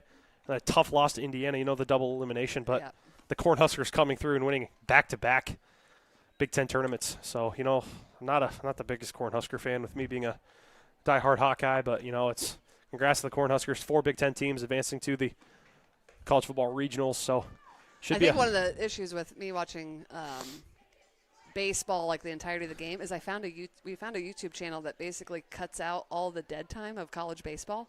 So we'll just watch. The game might have happened on Monday. We'll watch it on Tuesday. Could be Tennessee versus Arkansas, SEC baseball. And if you watch the YouTube channel, it goes a lot faster. Due up for the Blue Raiders in the top half of the 3rd. Pardon me. Brophy Freighter back to the top of the lineup with Cunningham. Graham with the strikeout there to Rich to end the bottom half of the 2nd. Raiders adding 2 runs in the bottom half of the 2nd, courtesy of an Ava Hooker 2-run shot into left center. So Raiders putting runs on the board quickly here, and a nice eye there from Brophy. Brophy with a nice play back in the last half of the 2nd with a liner hit right at her and a third to first put out her to retire Hughes. Mets with the 1-0 delivery here with the pitch. That'll be a swing and a miss. Called inside strike there, swing and a miss there. Moving the count to 1-1 here. Steph, we look left and right. It's just the pitching over the years for the Raiders has just been so dominant. You look at so many pitchers. A lot of pitchers are going to have to step up this year, with a lot of people graduating. But, you've got the ace back in the circle who led us to that state tournament run in Jersey Mets. Yeah, and you got, just Keston Spratt, Kaylin Becker, Brayley Plotz, who will get a lot of experience playing some L2 games as well. But, yeah, when you have pitching and consistent pitching and pitching that puts the ball in play and let your defense make some plays, then you're just kind of a well-rounded softball team at that point, So it all starts with the pitching. Talking to Coach Birdie as well, Allie Gorsh, another name. And Allie, you're right. And Allie Gorsh Allie, getting another pitcher going to be thrown in the circle. So she did have a great season last year when she had to step up a few times to. And the one question is, returning eight starters is one thing that is so unbelievable. And one senior graduating last year, Bailey Van Azen as well as Shannon Finn were 2 seniors that really played consistently, and now leading to now Shannon being an assistant coach and leading it to this 5 senior class, and that'll be a swing and a miss on a full count for Mets, and that'll be another strikeout to her name. Heel click in the outfield, and that's the first out for the Raiders here in the top half of the 3rd.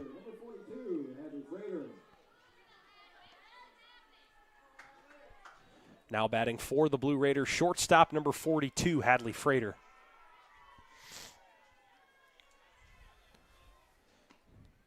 That'll be a swing and a miss. A nice pitch there from Metz. Frater on the season last year, played in all 26 games for the Blue Raiders in 23 at-bats, had 3 hits, a 130 average. Over 3 hits, she had 2 singles and 1 double.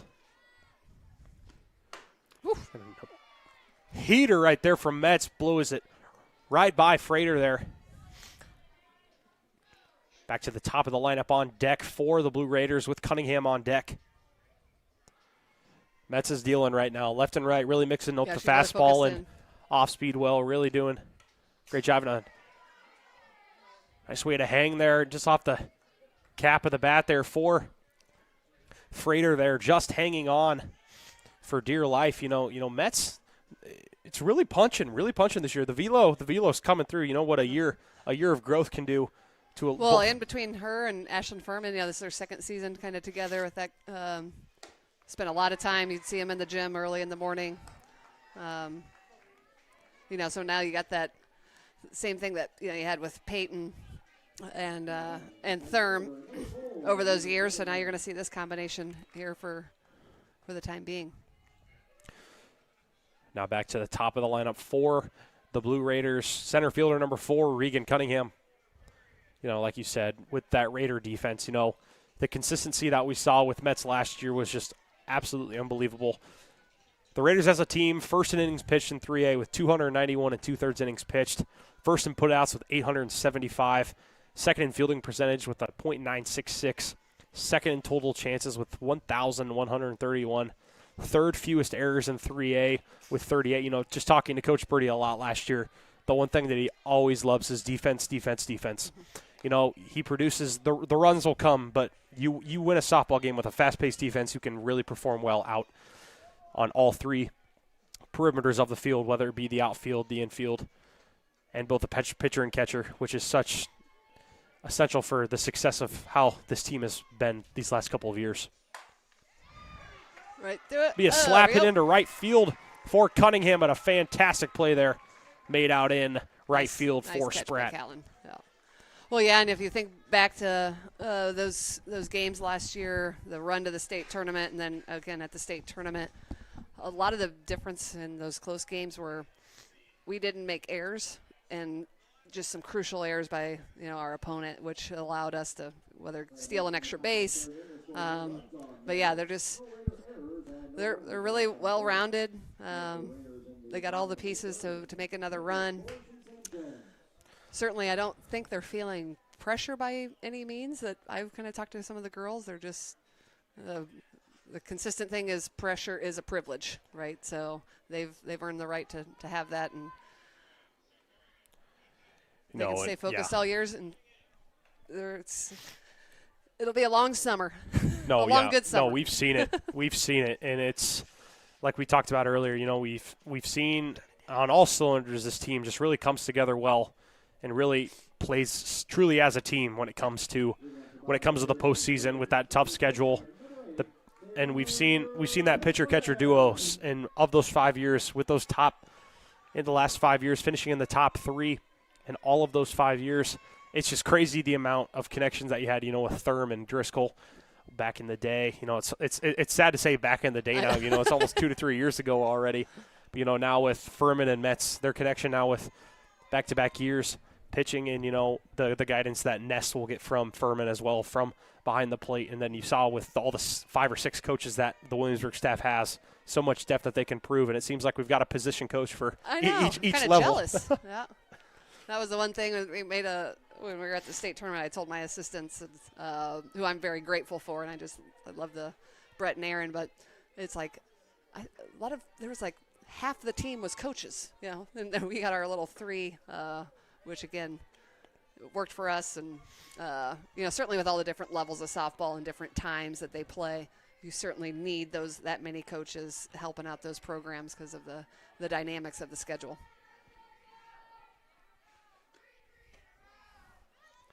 .30 count. That'll be a called strike, 3-1 as we look at our live stream here on Williamsburg CSD. 61 people on the call. There we go. 61 people on the call. Last year that Sheraton game, man, it was a couple thousand. It was crazy. You should have probably brought in some ESPN guys. But, you're the best in Iowa County right here. It's fantastic. When I saw Paul Hager at the girls' state tournament, I said, hey, if you guys get desperate for the girls' softball state tournament, Landon Jepson and I, we run the YouTube channel now for our girls' softball team. And I go, we'd be complete homers for Williamsburg, so I don't know if it would be the best look for the association, but we have a lot of fun. Amen. Yes, we do. It's just so fun. You've got both sides of the game that you see so well with the connections that you have to the team and, casting all year and coming back home, singing the national. It's just a whole round moment for both of us, and it's just so fantastic we can do. An update at halftime over at Bob Murphy Stadium for the varsity boys soccer. Williamsburg leads Clark 1-0 at the half. If Williamsburg wins, they will host the sub-state final. Williamsburg soccer, another fantastic season under Coach Saucer. And we'll get the wheels there. Great backup there by Cunningham, but number 15, one of those wheels that you've been talking about. Great basketball player.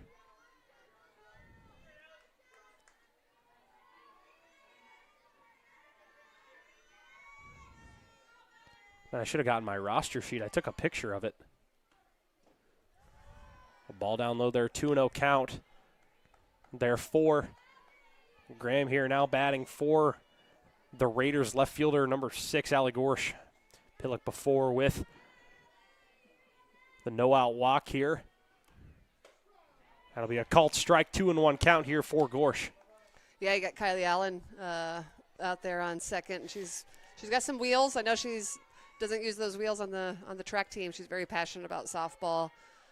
Great defender on the basketball court. Really came along through the JV season and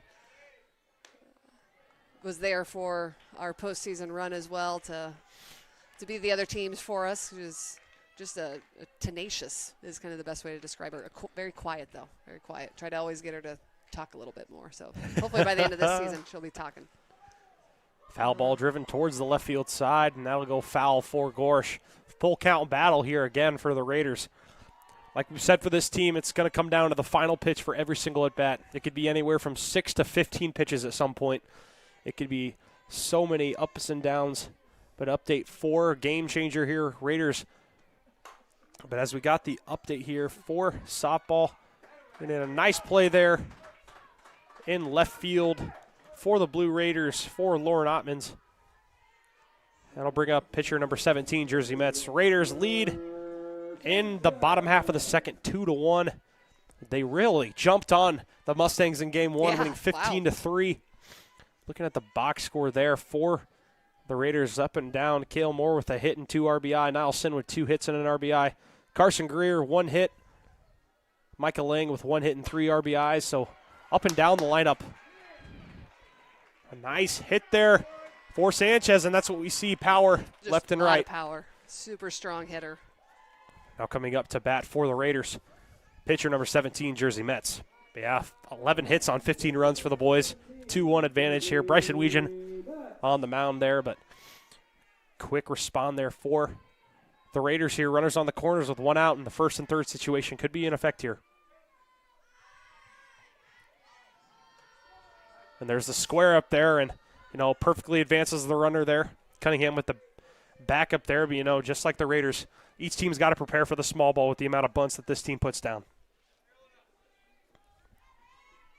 My goal by the middle of the season, Landon, is to actually learn what is allowed from pinch running to the courtesy runner to the flex. I got to do a little homework, so I'm a little bit better at that because it's amazing what Coach Birdie can put together. And I think there was a game last year I was watching at Grinnell, and the coach comes out and is like, "Is this allowed?" It's like, well, if Coach Birdie knows the rules. He can use all that speed around the bases, and then you got Keston Spratt coming in to run for Jersey, which I think is a courtesy runner because she is the pitcher. Yes, and that's what it comes down to. For catchers as well, you'll sometimes see the courtesy runner. From there, the designated player sometimes comes into effect there as well for the pitcher if they want to pinch run as well. But, that's the thing that's so scary about the Raiders is that it's up and down the lineup is, gosh, we just saw Kylie Allen have her first stolen base of the season. Hughes had one earlier. We saw Callan Spratt get a stolen base as well. 5-0 lead. Tough play there for Keel at shortstop, just in between her legs there and just moving into left field there, scoring 1 run for the Raiders. But, that's back to the situation for the Raiders with runners on the corners there. See the square up for bunt there. You never know if it'll be late or not, but and they'll get Wheels and Spratt moving up to second base now. Ducks on the pond now for the Raiders. Second and third, getting the call from Coach Birdie down at third base. Coach Birdie, it's probably a different call for each thing, but it's I always think of him as Gandalf, like Gandalf the Grey. Yeah, he's just got a mind. I want to learn 2 things: what that grid is on their arms and how they actually put those things together. So the 2 things I want to learn throughout the summer. Yeah, ever since Coach Birdie, just these last couple of years, I've always thought of him as some grand wizard. It's just, it's crazy. It's crazy what he does. Just some of the calls and the timings, some of the pure execution that this team has done in the tournament just so well. The perfection of the bunts laid down, the base running to a point. Some mistakes are made, but that's softball. It's an everyday game. But just some of the little things that you don't see from some teams that this team does, and that's why they're so special. Yep. 3-0 count, and that ball will get between Graham's. And she'll get back there. Man, a nice effort there by. That was a tough call at home, and I think Taylor just got her foot right underneath the catcher's glove there. A little bit different from watching the baseball game on the other field is that the backstop is not 1 mile away on a pass ball. Softball, the backstop's pretty close, so you got a fighting chance if you're a catcher to have a pass ball and still be able to get somebody out running towards home plate. Frater made a fantastic effort there behind the plate to try to get the out there at home, but, it's the wheels of the Raiders here. 6-0 lead. Double runs, 2-2-2 for the Raiders now. 1 out, runners on second and third here. It's like the majority of the infield is in for the Blue Raiders here. That'll be a square. For the Raiders there, Ashlyn Furman now batting. Struck out in her first at bat. It's a perfect time for that sacrifice to happen. You've got Wheels on second and third for the Raiders here. The sister, as a matter of fact, Keston on third and Callan on second. That's kind of special. Yeah, super special. The duo of Sprats on the base pads. Furman with a 1-1 count here. The Raiders so far through 2 1/3, 6 runs on 4 hits. 1 error for the Blue Raiders. No runs on 1 hit and 1 error coming with that ball going through the shortstop's legs and trickling into left field. 2-1 count here for Furman.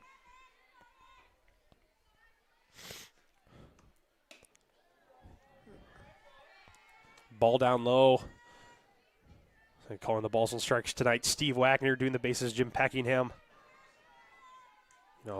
We've seen the umpires, we've seen so many umpires come through here, and it seems like Coach King always brings in some of the best around the state for a lot of these home games that the Williamsburg softball team has, because a lot of these games here at Jim Turner Field are some of the best in the entire state. Yep.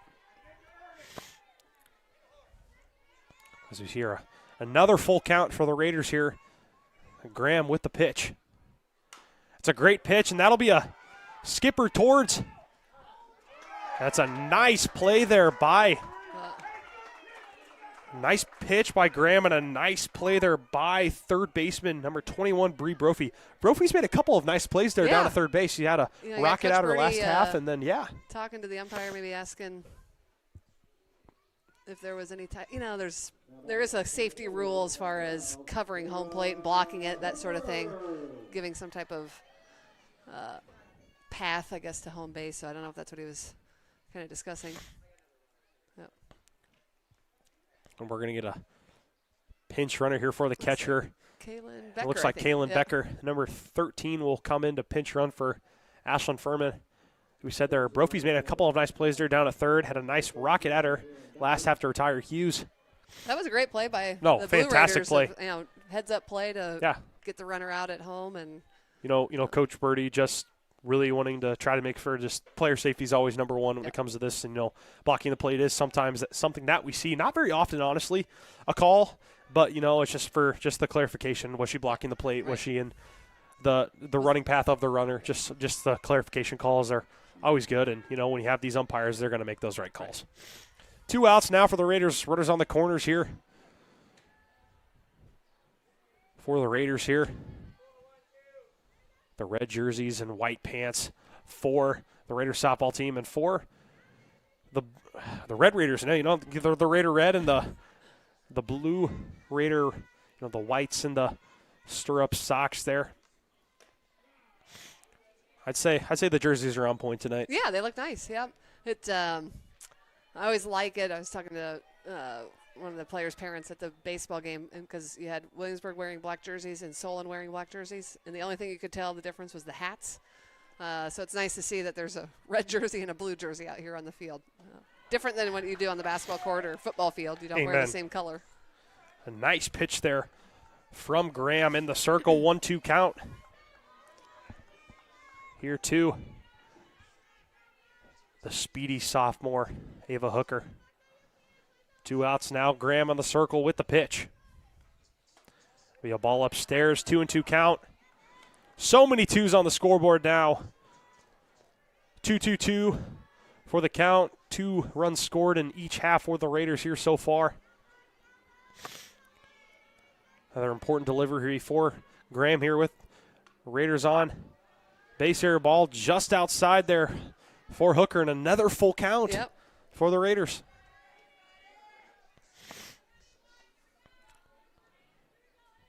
A 3-2 count here for Hooker, the 9-hole hitter. Hughes on deck. That'll be a swing and a miss for Graham, and a nice way to get out of things for the Blue Raiders. Yeah, a lot of courage to come back, especially as Ava last at bat hit a one right over the fence. So she went in and attacked her, had that 3-2 count, and chased a little bit of that high pitch. Yeah, for the Raiders in the bottom half of the third, they score 2 runs on 1 hit, 1 error for the Blue Raiders in the field, and 2 Raiders left on base. I think it's so funny, when I'm just talking and, you got Shapansky right in there. And gosh, I got to say, the sound system here, oh man, it must have gotten an upgrade or something, because it is clear as a whistle. Yeah, due up for the Blue Raiders in this next half. Rhett, Graham, and Hine, 2-3-4, due up the heart of the lineup for the Blue Raiders here. And Metz has been nothing but dominant in the circle tonight, Steph. Yeah, she's hitting all of her spots, allowing them to.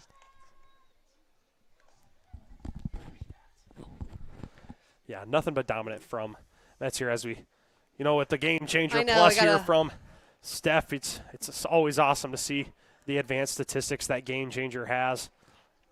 And I pay for it, so I get all the extra stuff too. So it was an accidental purchase, but yeah, if you're ever trying to follow any of Raider softball or baseball at all levels, typically you can check out those live stats on Game Changer. You get the free option, or you can pay to see the box score as well. Yeah, Metz with 3 innings pitched, 5 Ks. What's her name? Ball inside there for Metz here, but an important part of the lineup here for the Blue Raiders.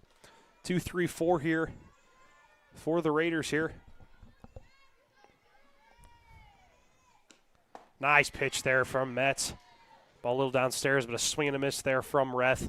Look at the other side for Graham. 3 innings pitched, 4 hits, 5 errors given up on 6 runs, 5 walks. Walks really struggling for the Blue Raiders here. 5 walks. We've seen those Raider batters really make it a tough time for Graham in the circle with a lot of full counts, a lot of foul balls that we've seen. But no, it's been left and right here. Looking at the Raiders lineup up and down, we saw Hooker's 2-run home run into left center field, stolen bases, Spratt with 2, Allen. So to the Raiders' name, and a great pitch there by Metz, just a little outside. She wanted that one, moving the count to 2-2, but the Raiders with a little outside. 2, 3, 4, 5, 6, 7. 7 stolen bases already for the Raiders tonight. just in the top of the fourth. But, we've got Steph's son James up here, our personal mascot. You can say a mascot watching WWE up here.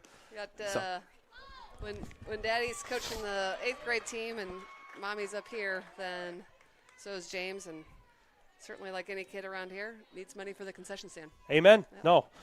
Popcorn, pork burgers, you name it. Some of the best food here. Kelowna Bar sometimes towards later in the summer for the baseball games here, and as well as the softball games here at Jim Turner Field. We're going to get a dead ball hit there by Rec, and now batting for the Blue Raiders, pitcher number 22, Rebecca Graham. A liner driven towards right field, and that will skimmer over the Blue Raiders dugout. 0-1 count here for Graham. Pitcher-to-pitcher duel here for both sides here.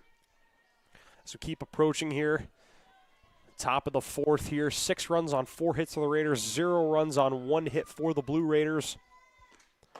Nice pitch there. An inside strike there for Mets. 0-2 count. We said last year Mets pitching stats 24-6 with 178 2/3 innings pitched, 113 strikeouts, and a 2.82 ERA. And for Graham and 54 at bats, 11 hits, 204 average. It'll be ball downstairs. We'll get past. Furman mishandles that one. She did a nice job of blocking. Yeah, that right with off the her chest plate, but that'll be a stolen base. Consider that a stolen base there for Rec. She takes second. No outs. 1-2 count here for Graham. Nice eye.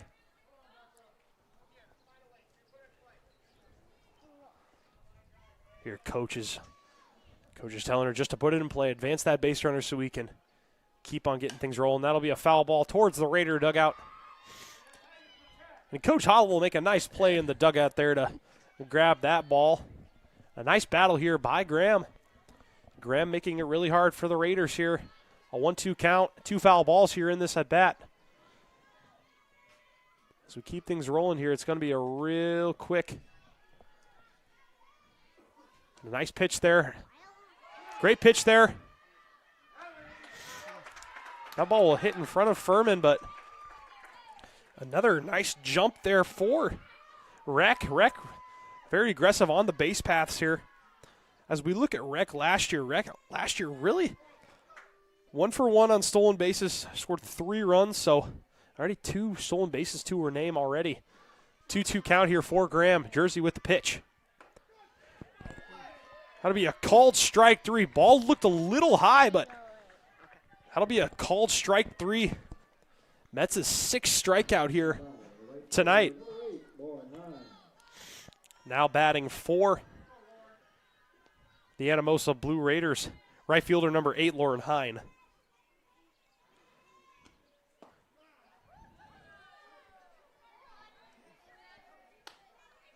Strike down low there. Called strike for the Raiders. It really kind of depends on the umpires you see, but we've seen a lot of inside and down right at the knees, a lot of strikes called. Not so much on the outside part of the plate here tonight, but Wagner really liking the kind of the upper, some pitches have been called high, but not too much outside of the plate.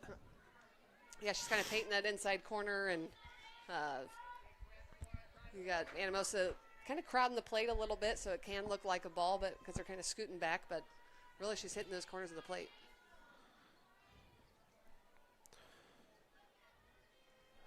Rec on third now, 1 out for the Blue Raiders, and the pitch for Mets. Nice pitch there, just a little bit inside, moving to the hitter's count of 2-1.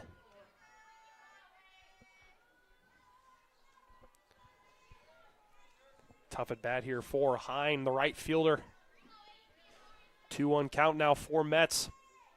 6-0 advantage for the Raiders here. Mets with the pitch. It'll be a foul ball. Just a couple foul balls we've seen here this afternoon. Went on the baseball field again, so hopefully. Another time on the field. Here for. No, just didn't go over. All good. But yeah, we've really seen this team make strides all throughout these last couple seasons. In the first game, another Opener right here at Jim Turner Field. Mets with the pitch. A great pitch right towards Rich at shortstop. Be a nice play there at shortstop. And that'll score the first run of the game for the Blue Raiders. An RBI ground out 4 high and will score Rec. Made the right play. Yeah. You know, do allow the run to score, but getting the out at that point is the most important thing, being up now 6-1. Now batting for the Blue Raiders, first baseman number 19, Leah Henricks. Be a called strike 1. The inside part of the plate. So you look last year at Henricks' stats here on the season last year. Henricks in 26 games started 83 at-bats with 22 hits, 16 of those being singles, 1 home run and 9 RBIs last year with a .265 average last summer. Ball hit towards Hughes at third base, and that'll roll foul. 0-2 count here. Another nice start to get on top of the batter here for Mets in the circle. 0-2 delivery here. 2 outs here in the top half of the fourth.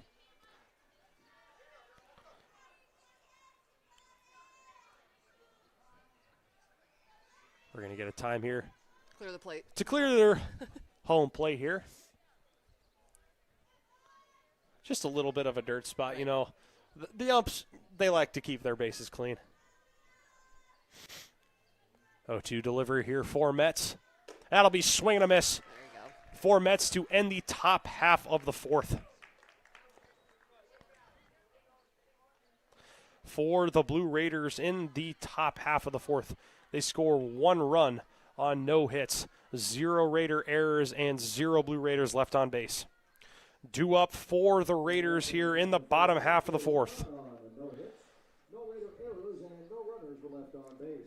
Raiders now leading in the top of the third against the PCM Mustangs 4-1. And for the Raiders in the top half of the fourth, bottom half of the fourth, back to the top half of the lineup with Hughes, Rich, and Pitlick. 1, 2, 3, 1 run given up there in the top half of the fourth. It's back to the heart of the lineup for the Raiders. Steph, what do we got to do this inning? Well, if you want the game to end, if we could throw up 3 runs, that's the new rule. Up 8 runs after 5. So just continue to put the ball in play. You don't have to do anything crazy. Just Mac can get on base and Carly can hit her over. Mac probably going to steal a base.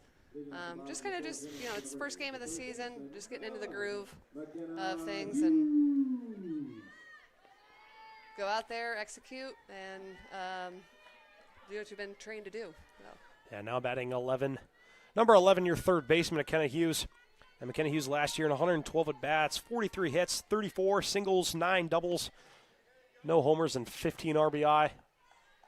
Be a ball downstairs, move the count to 1-0.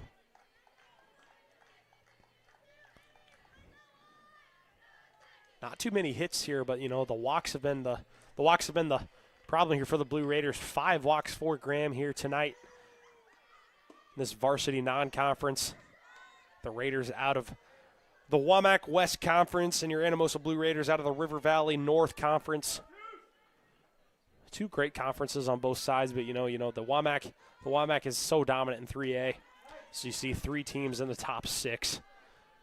Your Williamsburg Raiders, the Mount Vernon Mustangs, and the Benton Bobcats returning a lot of firepower from last year's state team as well. So as we look at the state softball tournament board here, Williamsburg was number 2 last year. Benton was the number 1 seed, and then we had as well. Solon even qualified last year as number 8. So 3 of the 8 teams being from the WAMAC conference. So on all levels, from so many different sports, we've seen this conference just really battle with some of the best conferences in the state. Be a called strike inside there for Graham, moving the count to, speak of the devil, another full count here, 3-2. Count here for Hughes, and another battle for Raiders' third baseman, Graham, with the pitch. That'll be a score, and that'll drop for a nice single into right center field for Hughes. No, great at bat by McKenna there, just battling and just kind of found a little spot just on the outreach of the second baseman's glove. Now batting for the Raiders, shortstop number 3, Carly Rich.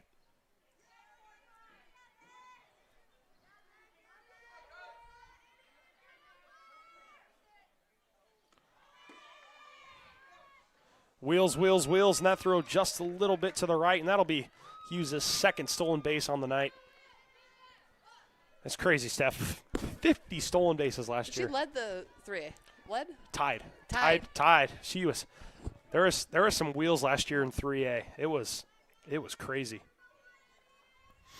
Yeah, 50 for 50, a perfect on stolen bases last year. That'll be a ball downstairs from the count to 2-0 on Rich.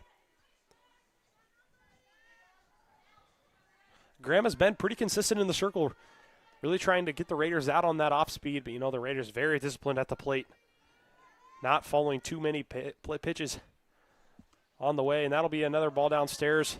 Good scoop by the catcher there. Yeah, great stop there by Frater behind the dish. 3-0 count here. 4.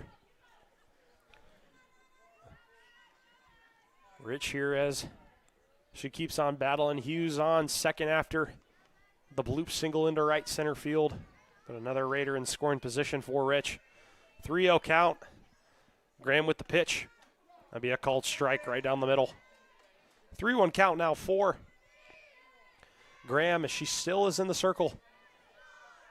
Battling up and down this real hard Raider lineup.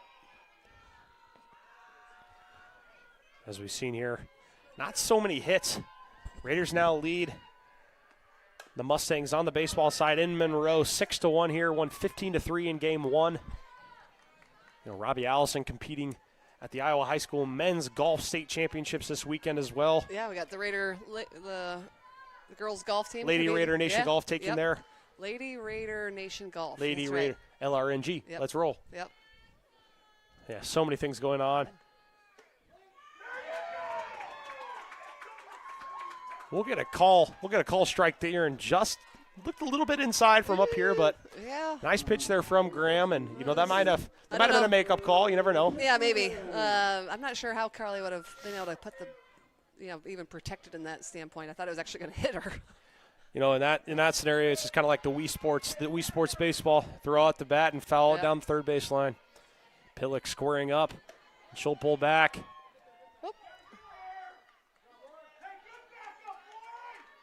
A great backup. Frater just throwing over the head of shortstop Kendall Keel there, but a fantastic backup by Lauren Ottmans in left field there to prevent the speedy Hughes from scoring. That'll be another stolen base to Hughes' name.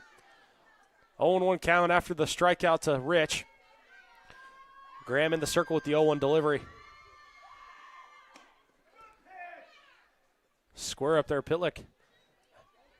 Not finding the bat on that one, trying to squeeze Hughes home at an 0-2 count there, and you never know. We've seen it with Coach Birdie.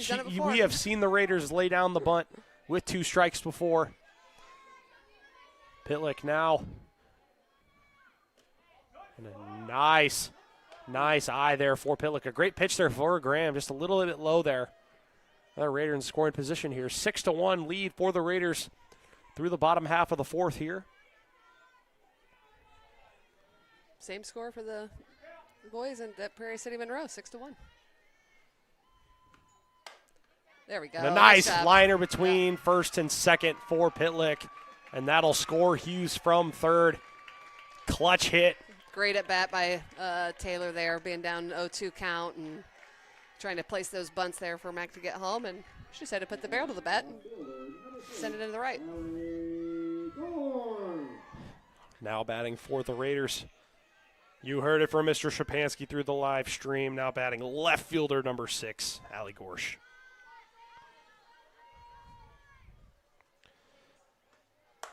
And a rope shot. That'll drop. Way to be aggressive going after that first pitch by Allie. She just swings the bat so hard. So strong, aggressive at the plate. And, one of the things I've always talked about with Allie, and Coach Birdie said it perfectly too. I mean, she just worked herself into a really, really great softball player. And that's one thing that we've seen with Allie Gorsh up and down the lineup.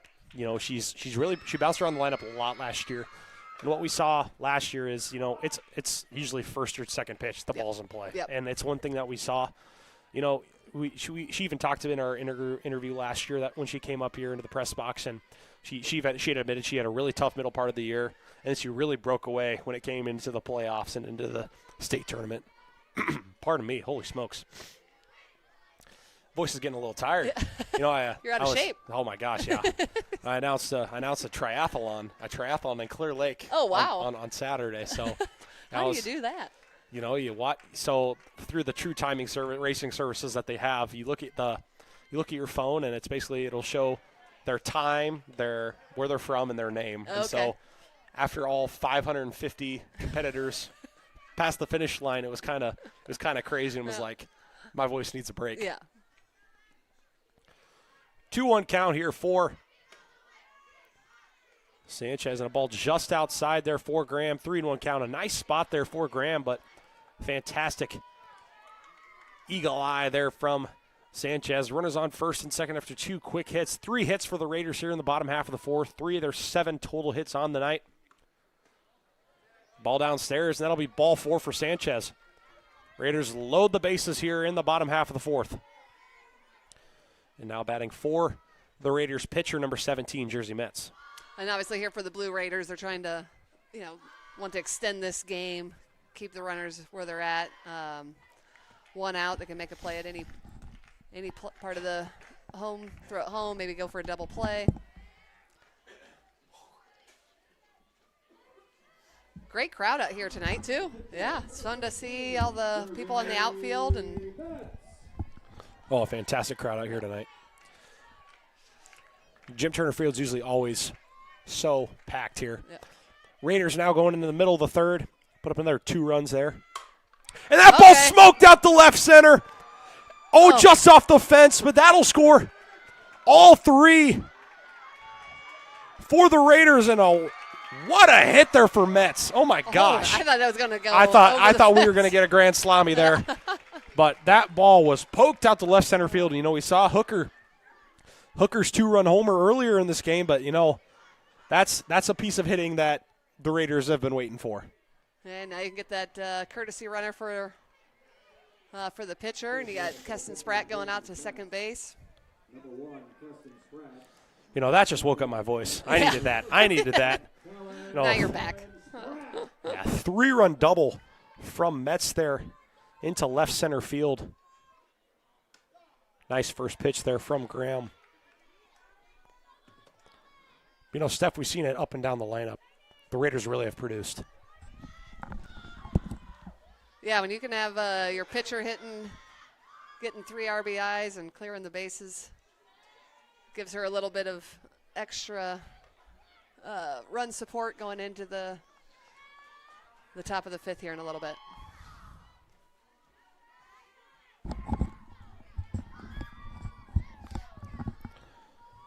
O2 count here for Spratt, and that'll go right off the knob of the bat, and a nice player there from Graham in the circle. Yeah. Spratt advances Spratt to third. I think we have so we got Callan and Keston, and then Allie and Maddie Gorsh. Yes. Yep. So little sister combination there. Fun that you get to spend I think it's fun to spend the summer with your sister. Jordan Skaggs getting the pinch hit nod for catcher number 14, Ashlyn Furman here. 2 outs now for the Blue Raiders here in the field. As we saw the advancement on the knob shot to catcher Graham, retiring Callan Spratt, and number 10, Skaggs will now come into the box. Raiders lead 10-1 here. 9-run advantage, 10 runs on 8 hits for the Raiders, 1 run on 1 hit for the Blue Raiders. That'll be a smoke hit right towards the left side, right at Coach Birdie. Skaggs was on that one, Steph. She was on it, ready to send it into the outfield. She's not wasting any time looking at pitches.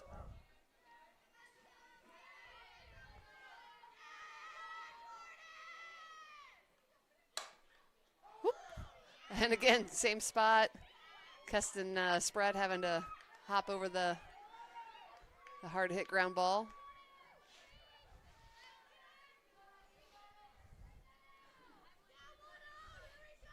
So 0-2 count here on Jordan. She could just keep battling.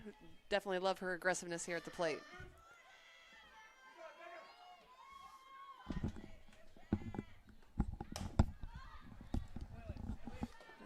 The ball will trickle into foul territory. 0-2 count here for Skaggs.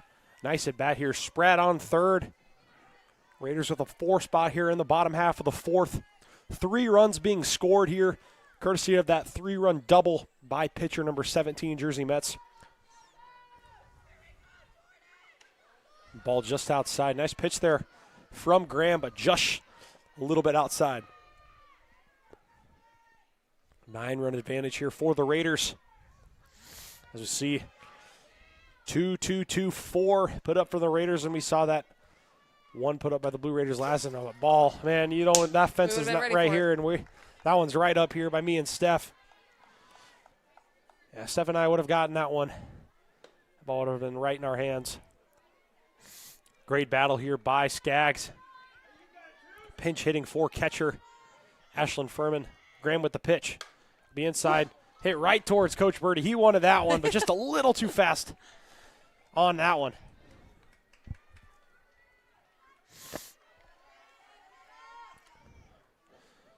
One-two count here. A great battle here from Skaggs here, hitting in the 8 spot. Hooker on deck. The speedy center fielder, and that'll be a ball. That away, Jordan. Lined up the center. Oh, my gosh, that ball was smoked. Raiders, and wow, Skaggs liner into center field will end the game. Yeah, and wow. That's Walk the new off, rule that we talked about, and that'll end the game here. Yeah, what a great opening night for the Williamsburg Raiders. A lot of fun stuff at the plate with homers, almost homers. Jordan Skaggs stepping up into her. That's got to be probably one of her first at-bats at the varsity level. Oh, yeah. Hooker's first official at-bat on the season with that 2-run homer. Yep. Just a fun night, way to kick off the season, and we'll sometimes it's hard for the girls to always get up here to give them, so we'll give them a couple games into it before we can get some interviews after the game, but just a fun night to see them in action. So it just means that summertime is right around the corner, and the girls looked really good. No, fantastic night of softball for the Williamsburg Raiders softball team. They score 11 runs on 9 hits, 1 error in the field, and for the Anamosa Blue Raiders, they score 1 run on 1 hit and 1 error in the field. It's going to be a great season. I don't know if we'll do a after the game interview here today as the team will go roll out.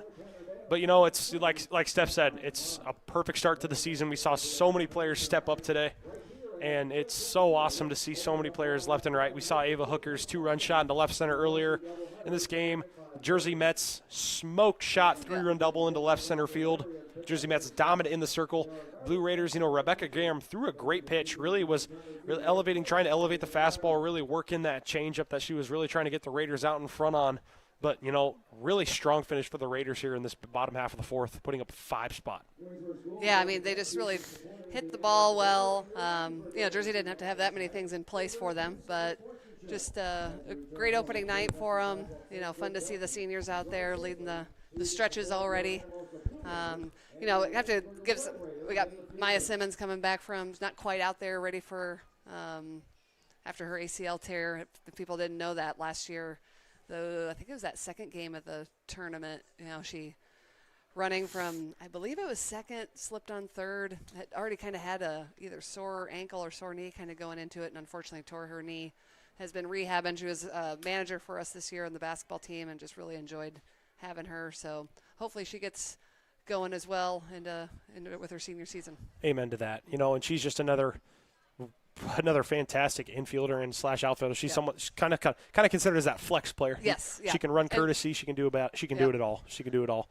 Yeah, 11-1 victory here for the Raiders softball team to open up the 2025 season. Number 1 in 3A to start off the year. So much more softball left to be played this year. It looks like the Williamsburg Raider baseball team wins game 1 15-3, and then wins. Looks like to be in the process of game 2. They're up by, I think it was 8-2 the last time we looked. Another intense game. The last time I looked at the men's soccer team, they're beating Clark to 1-0 going into the second half. The Raider boys lead 8-1 in the bottom half of the 3rd here. So JV doubleheader here. The Raiders will be back in action. Will you be here on Thursday, Steph? I think so. I got to Sweet. check my schedule. Sweet. We got might not be the first game. Maybe we'll Oh, always kind of great. catch in that middle That's one. great. Got those first and second graders at the basketball camp. Amen. So, but yeah, it'd be fun to have a doubleheader. Yes. See the girls twice, and then haven't checked the rest of the schedule. It gets kind of crazy between the L2 and the L3.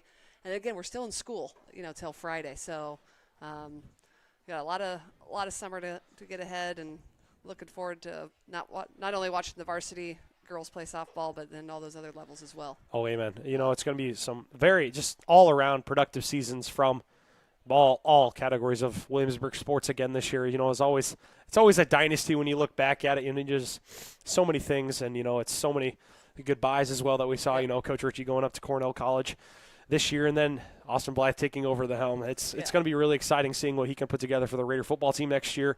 Basketball team, that state run that you guys had, just a magical run.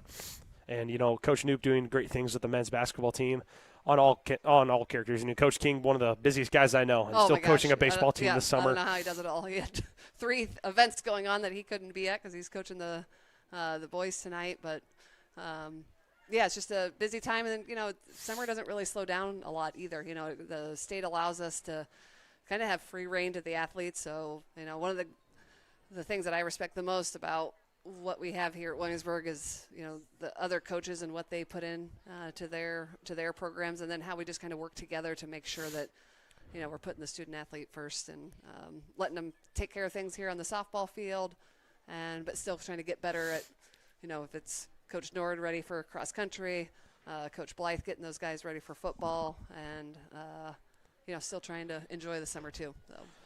And you can't forget Coach Eckenrod leading a dynasty of Williamsburg wrestling after a fantastic season. Goodness and gracious. another Niall. With girls basketball and wrestling kind of happening at that same time of that state run, but man, those boys, he gets those. It's just really a little bit of all of them. You got Keston Spratt out there, and one of the best wrestlers in the state in girls wrestling. So it really does kind of show that when you're the full student athlete and you can be a multiple student athlete, it goes to other sports, right? So you kind of see it. The success that they have in one is certainly going to help the success that they have in the other. Amen. Once again, the Williamsburg Raiders softball team winning 11-1. 2-run shot from Ava Hooker, 3-run double from Jersey Metz that we saw there in the bottom half of the fourth. The small town game was big for the Raiders tonight. But as we move on here, the Raiders will be back in action at Jim Turner Field on Thursday as they welcome the Independence Mustangs to town. Should be a great doubleheader coming in, and then going into the weekend, the Williamsburg softball team will be right at home again for the Williamsburg tournament. Yes, yeah. We won't have that one on the air since it's down at the rec center softball fields, but certainly if you are listening and close to town and want to come check that out, just definitely a different dynamic not being here at Jim Turner softball field, but certainly some good softball teams to be played, and hopefully the weather holds out for us and we just kind of get a little bit warmer. I've just been chilly nights. Talking to people too. It's like next week is officially summer now, since it's supposed to finally hit into the 80s. So hopefully that means the pool's open. Oh, amen, amen. Right. Send the kids to the pool and start playing. But thank you guys for watching. Glad to be back with you, Landon. So proud of what you're doing, and you're really good at this because if I didn't have you, we might have to shut this down. I don't think so, Steph. I think you could do it. I don't know. You pull up all the stats. I love that. Yeah, and it's my stats wouldn't be without the one and only Mr. Shapansky along the way for making all of the spreadsheets. One of the best social studies teachers in the land, as well as one of the most. His Angels of Anaheim might not be playing the best as well as my Kansas City Royals, but I've never found a guy who has been more supportive in my journey, as well as really giving me a lot of analysis and just kind of telling me things that I can improve on. And, just listening to him doing the basketball games back in the fall really and the good. spring, really he's fantastic. Someone like him. He could be someone on Fox Sports. Like I'm telling you, he could. Well, maybe we might need to make a night. I'll go over there, and you guys kind of handle this side that'd be of fun. things. Yeah, that'd be fun. I can take over that spot before he leaves on his trip. So. I'm excited for him. He gets to head on over to Australia for 3 weeks, and I'll be going over to the baseball field. The dugout, the official, the scoreboard, hopefully will be done by then. We'll be getting a kind of a press box kind of like this, which will be super exciting. Awesome what they have going over there. Yeah, and all made by Williamsburg students and the construction club and classes too. But once again, thank you guys for joining us I'll be here on Thursday. Steph will most likely here I'll join you. in the second game, but we will be here. Thank you so much for joining. Last time I looked, it was about 64 viewers. We'll push it. We'll keep on getting it up. We'll hit triple digits next game. Yeah. Thank you guys for joining us. For Steph Dacey and Lana Jepson, thank you for watching Williamsburg Raider softball.